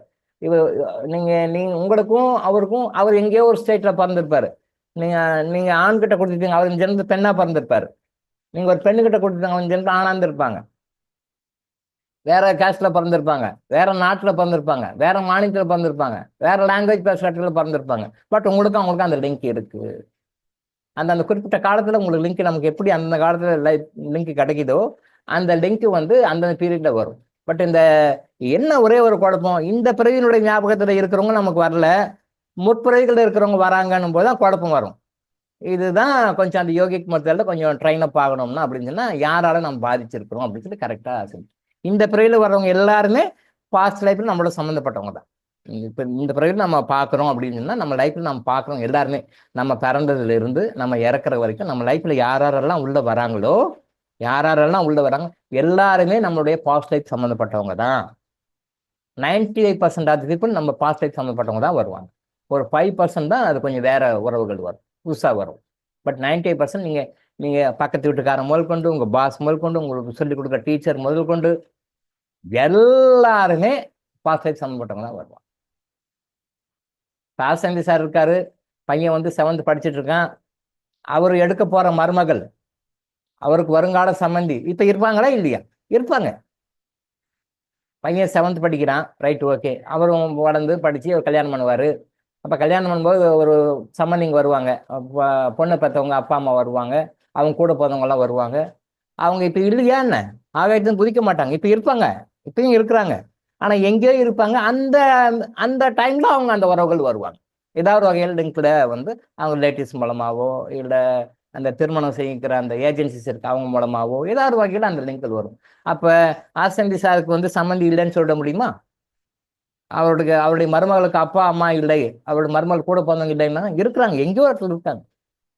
எஸ், உங்க மகளுக்கோ கல்யாணம் பண்றீங்க, மகனுக்கு பொண்ணு வேணும், இதுக்கு மேல புதுசா பிறந்து வரப்போதில்லை, அவங்க எங்கேயோ இடத்துல இருக்காங்க, எங்கேயோ இடத்துல இருக்காங்க, உங்க சம்பந்திங்கன்னு இருக்காங்க. பொண்ணுக்கு மாப்பிள்ளை பாக்குறீங்க, மருமகன் வரணும், அந்த மருமகன் எங்கேயோ இருக்கிறாரு, அவங்க அப்பா அம்மா இருக்காங்க, கூட பிறந்தவங்க இருக்காங்க, அந்த ஃபேமிலி இருக்கு. அவங்களுக்கும் அந்த கனெக்ஷன் இன்னும் கடவுள் கிடைக்க விடல, அவ்வளவுதான். அவங்க எங்கேயோ இருக்காங்க, நீங்களே எங்கேயோ இருக்கீங்க, ஆனா அந்த கனெக்ஷன் அந்தந்த டைம்ல வரும். இப்ப நீங்க பையன் எல்கேஜி யூகேஜி படிக்கும்போது வராது, காலேஜ் படிக்கும்போது வராது, அதுக்கு மேல ஹையர்ல எந்தெந்த பீரியட்ல எது நடக்கணுமோ அந்தந்த பீரியட்ல அந்த லிங்க் வரும். அந்த லிங்க் எப்பயுமே இருக்கு, உண்மைதானே? அந்த லிங்க் எப்பயுமே இருக்கு. அதே மாதிரி பாஸ்ட் லைஃப் சம்மந்தப்பட்டவங்களுடைய லிங்க் நமக்கு இருக்கு, நம்ம அதை உணர்றதில்லை. இந்த பிறகு இருக்கிறது நமக்கு ஞாபகம் இருக்கு, அந்த பிறகு இருக்கிறது நமக்கு ஞாபகம் இல்லை, அவ்வளவுதான். ஞாபகம் இல்லை, அவ்வளவுதான். ஆனா இருக்கு, அந்த ரெக்கார்ட் இருக்கு உங்க பிரெயின்ல, இப்ப கூட இருக்கு, பிரெயின்ல இருக்கு. நீங்க இப்ப 2 காதுகள் வழியா ஸ்ட்ரைட்டா ஒரு கோடு போட்டுக்கோங்க, இமேஜின் பண்ணிக்கோங்க. 2 காதுகள் வழியா ஒரு இமேஜின் பண்ணிக்கோங்க, ஒரு இமேஜினரி லைன் போட்டுக்கோங்க. தென் அதுக்கு நெத்தி இருக்கு, நெத்தி வந்து அப்படியே பேக் சைடு அதே பாயிண்ட்டுக்கு ஒரு கோடு போட்டுக்கோங்க, இமேஜின் பண்ணிக்கோங்க. இது ரெண்டும் ஒரு இடத்துல மெர்ஜ் ஆகும். இந்த காதுகள் வழியா போடுற கோடும் இந்த நெத்தி பொட்டு வழியா போடுற கோடும் ஒரு இடத்துல மெர்ஜ் ஆகும். அந்த மெர்ஜ் ஆகிற இடத்துல ஒரு கிளாண்ட் இருக்கு, அந்த கிளாண்டை ட்ரிகர் பண்ணீங்கன்னா எல்லா ஜெனத்தையும் எடுத்துடலாம். இது பிசிக்கலா உங்க உடம்புலேயே இருக்கு, எங்க இருந்தோ இல்லை. அந்த கிளாண்டை நீங்க ட்ரிகர் பண்ணி அதை டேட்டா எடுத்தீங்கன்னா எந்த லைஃப் டேட்டாவும் எடுக்க முடியும். நீங்க இதுக்கு முன்னாடி ஒரு ஒரு ஒரு 10,000 பிறகு எடுத்துக்கிங்கன்னா 10,000 டேட்டாவும் அது உள்ள இருக்கு உங்க பிரெயின்லேயே இருக்கு, உள்ள அந்த கிளாண்ட்ல இருக்கு. 10,000 டேட்டாவும் எடுக்க முடியும். இதுக்கு மேல போறதுங்க இல்லையா, அதோட டேட்டாவும் அது இருக்கு, சஸ்பென்ஸ், அது அவ்வளவுதான் இருக்கு.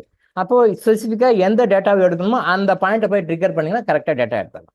உங்களுக்குள்ளவே இருக்கு, உங்களுடைய பாஸ்டும் இருக்கு, ப்ரெசென்ட்டும் இருக்கு, ஃபியூச்சர் இருக்கு, எல்லாமே உங்களுக்குள்ளவே இருக்கு.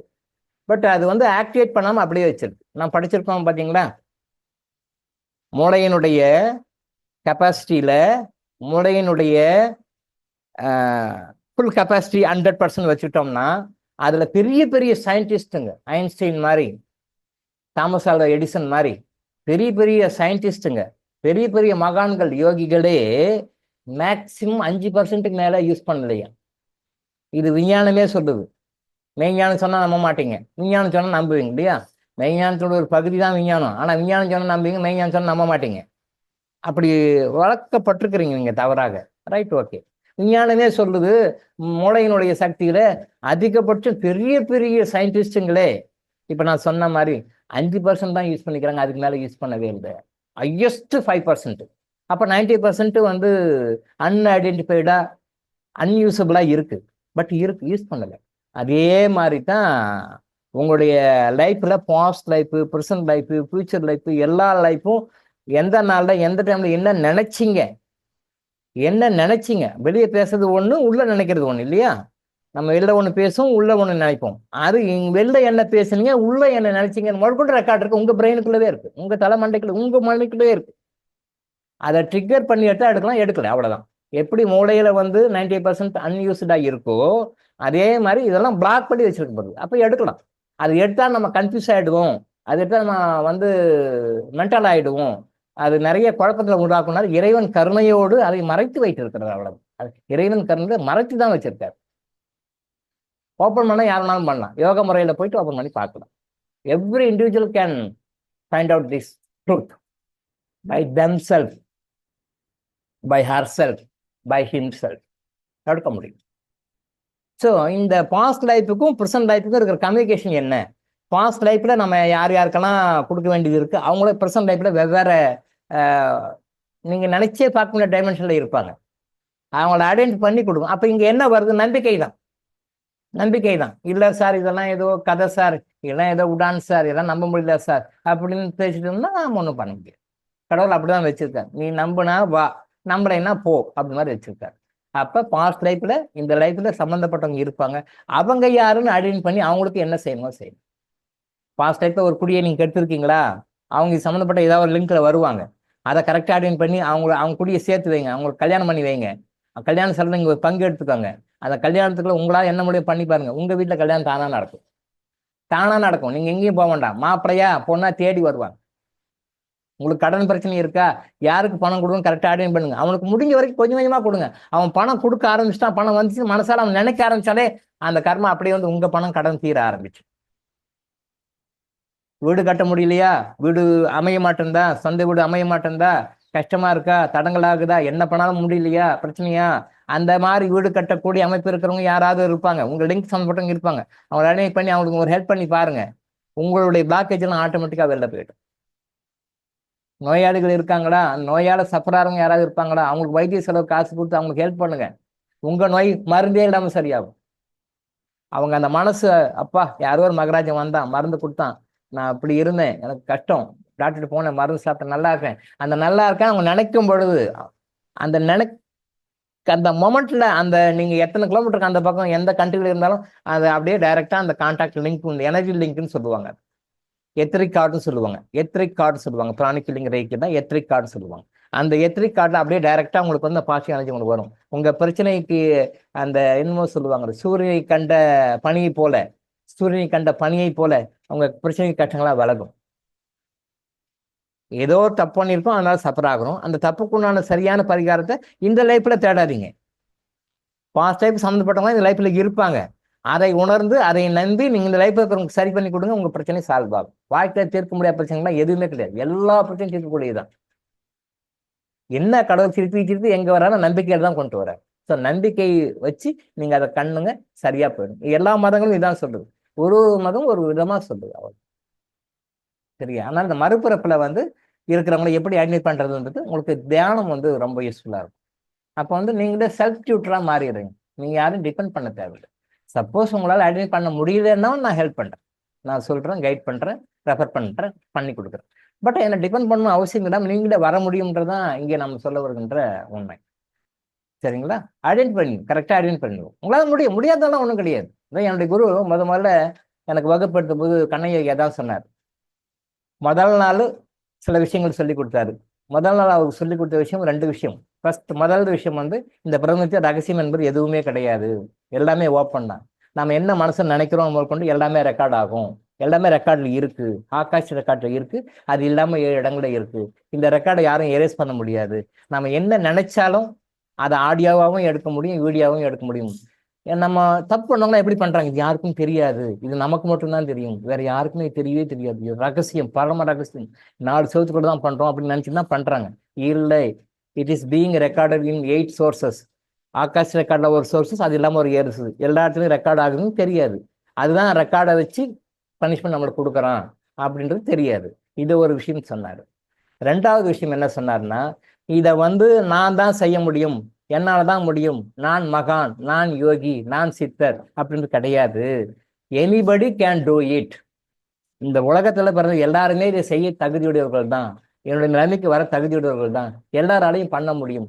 நான் கன்சிஸ்டண்டா முயற்சி பண்ணி நான் பண்றேன், அந்த யோக முறையை நான் பிராக்டிஸ் பண்றேன், அதனால நான் இங்க குருவாக இருக்கிறேன். அப்போ என்ன சொல்றாரு, நீ சீடனாக வந்திருக்கிற, உன்னாலையும் இது முடியும், எல்லாராலையும் இது முடியும், இவரால தான் முடியும், இவரால தான் முடியும்லாம் கிடையாது. எல்லாராலையும், மனிதனாக பிறந்த எல்லாராலையும் இந்த நிலையை அடைய முடியும். நான் தொடர்ந்து முயற்சி பண்றேன், செஞ்சிருக்கிறேன், கன்சிஸ்டண்டா தொடர்ந்து நான் அந்த பயிற்சி பண்ணதுனால நான் இந்த நிலைமைக்கு வந்திருக்கேன். எங்கிட்ட நீ தர்மம் முடிஞ்சு இங்க எங்கிட்ட கத்துக்கிறதுக்காக வந்திருக்க, நீயும் கத்துக்குவ வருவ. இதே மாதிரி எல்லாராலும் கத்துக்கொள்ள முடியும். நான் பெரிய ஆளு, நீங்களாம் சின்ன ஆளு, இது எனக்கு தான் வரும் உங்களுக்கு வராது அப்படின்னு கிடையாது அப்படின்றதான் 2வது விஷயமா சொல்லி கொடுத்தாரு. அவருக்கு எனக்கு முதல்ல ஃபர்ஸ்ட் டே எனக்கு சொல்லி கொடுத்த பாடம் வந்து இதுதான். Part 1, part 2. பார்ட் 1 இந்த ரகசியம்ன்றது எதுவுமே பிரபஞ்சத்தில் கிடையாது, எல்லாரும் anybody can access anybody's details. அதுக்கு சில டேர்ம்ஸ் அண்ட் கண்டிஷன் இருக்கு. எனக்கு தெரியுங்க எல்லா லைஃப்மே போய் பார்க்கக்கூடாது, தப்பு அது எகெயின்ஸ்ட் கார்னிக் லா, அப்படி பார்க்கக்கூடாது. பர்மிஷன் இருந்தால் பர்மிஷன் வாங்கிட்டு தான் ஒருத்தரை பார்க்க முடியும். ஸோ ரகசியம் வந்து கிடையாது. 1. ரெண்டாவது, இந்த மாதிரி பக்குவத்தை அடைவது, ஞானத்தை அடைவது, இந்த மாதிரி விஷயங்களை சாதிக்கிறது வந்து எல்லாராலையும் முடியும். உங்களாலையும் முடியும், என்னாலையும் முடியும். நான் குரு, என்னால முடியும், நீ சீனா முடியாது, எல்லாராலையும் பண்ண முடியும் அப்படின்னு சொல்லி இந்த 2 விஷயம். இதான் உங்களுக்கும் கூட. நீங்களும் அந்த அந்த அந்த கிறிஸ்டலை பயன்படுத்தி அந்த மெடிடேஷனை நீங்கள் டியூனப் ஆக இப்போ நான் என்ன சொல்றேனோ எல்லா விஷயங்களும் உங்களுக்கும் வரும். உங்களாலையும் கிளியர் வாங்கிட்டு ஆக முடியும். உங்களாலும் பல பேர் கைடன்ஸ் பண்ண முடியும். உங்களாலும் எல்லாருடைய வாழ்க்கையிலும் ஒளியேற்ற முடியும். உங்களாலும் எல்லாருடைய வாழ்க்கையிலும் ஒளியேற்றி தர்மத்தை செய்து நல்ல கர்மாவை சம்பாதிக்க முடியும். அப்படின்ற விஷயத்தோட நம்ம இன்னைக்கு முடிப்போம். இன்னைக்கு 6:30 ஆயிடுச்சு. இதில் ஏதாவது டவுட்ஸ் இருந்தால் போடுங்க, கிளியர் பண்ணலாம். இந்த கர்மா பற்றி டீட்டெயில்ஸ் எல்லாம் கொஞ்சம் கிளியர் பண்ணி முடிச்சுட்டு அடுத்த மன்னிப்பு கேட்கறதுக்கு இன்னும் கொஞ்சம் பெண்டிங்கில் இருக்குது, அதை ஆரம்பிக்கணும். இதோட முடிச்சுக்கலாம்னு நினைக்கிறேன். இன்னும் ஏதாவது இருந்தால் போட்டு 2 நாள் முடிச்சுட்டு நம்ம மன்னிப்புக்கு வந்துடும். ஏன்னா அது ரொம்ப அர்ஜென்ட்டாக இருக்குது. இந்த கிளாரிட்டி எல்லாம் கொடுக்கணுமேன்றதுக்காக தான் கொஞ்சம் லேட் ஆகி போச்சு மத்தியில். இதுவும் அப்படியே தள்ளிட்டு வந்துருச்சு. ஸோ அதை வந்து நம்ம கரெக்டாக நம்ம பார்த்து முடித்து அடுத்த வகுப்புகளுக்கு நம்ம போவோம். கர்மா சம்மந்தப்பட்ட இன்னும் கொஸ்டின்ஸ் எல்லாம் இருக்குது. அது 2 நாள் முடிச்சிடலான்னு பார்க்குறேன். வேறு ஏதாவது இருந்தாலும் அனுப்பிச்சி விடுங்க. எல்லாமே கிளியர் பண்ணிட்டு திருப்பி மன்னிப்பு அறிக்கைக்கு போவோம். அந்த மன்னிப்பு அறிக்கை ஒரு 1 வீக் 10 days முடிச்சிட்ட பிறகு அதுக்கு பிறகு ஒரு ஃபைனலைஸ் பண்ணி அதை ஃபைன் டியூன் பண்ணி சிம்பிளாக ஒன்று கொடுப்பேன். அதை நீங்கள் டே டு டே லைஃப்பில் டெய்லி அப்ளை பண்ண ஆரம்பிச்சுன்னா உங்களுடைய துக்கங்கள் சந்தோஷமாக மாற ஆரம்பித்து விடும். உங்களுடைய கஷ்டங்கள் சந்தோஷங்களாக மாற ஆரம்பித்து விடும். உங்களுடைய பிரச்சனைகள், கஷ்டங்கள் சூரியனை கண்ட பனி போல விலக ஆரம்பித்து விடும். பண்ணிக்குவோம். சரியா? இதோட நான் முடிச்சுக்கோ. நாளைக்கு நான் மீட் பண்ணேன். நன்றி.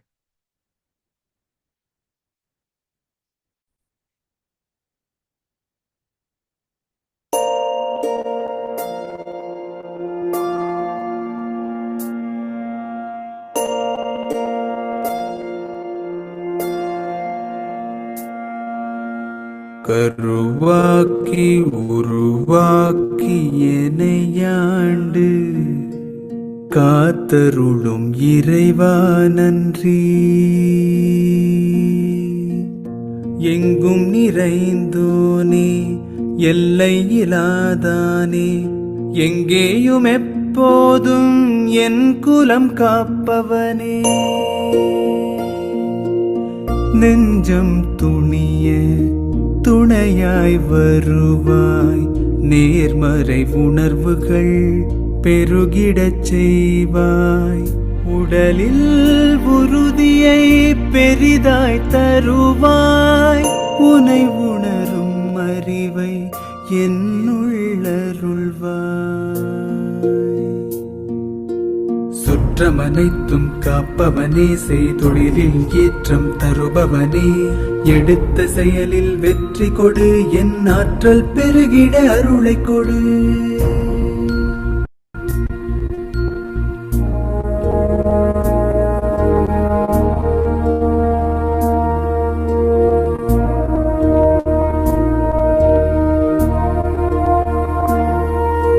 கருவாக்கி உருவாக்கி எனையாண்டு காத்தருளும் இறைவா நன்றி.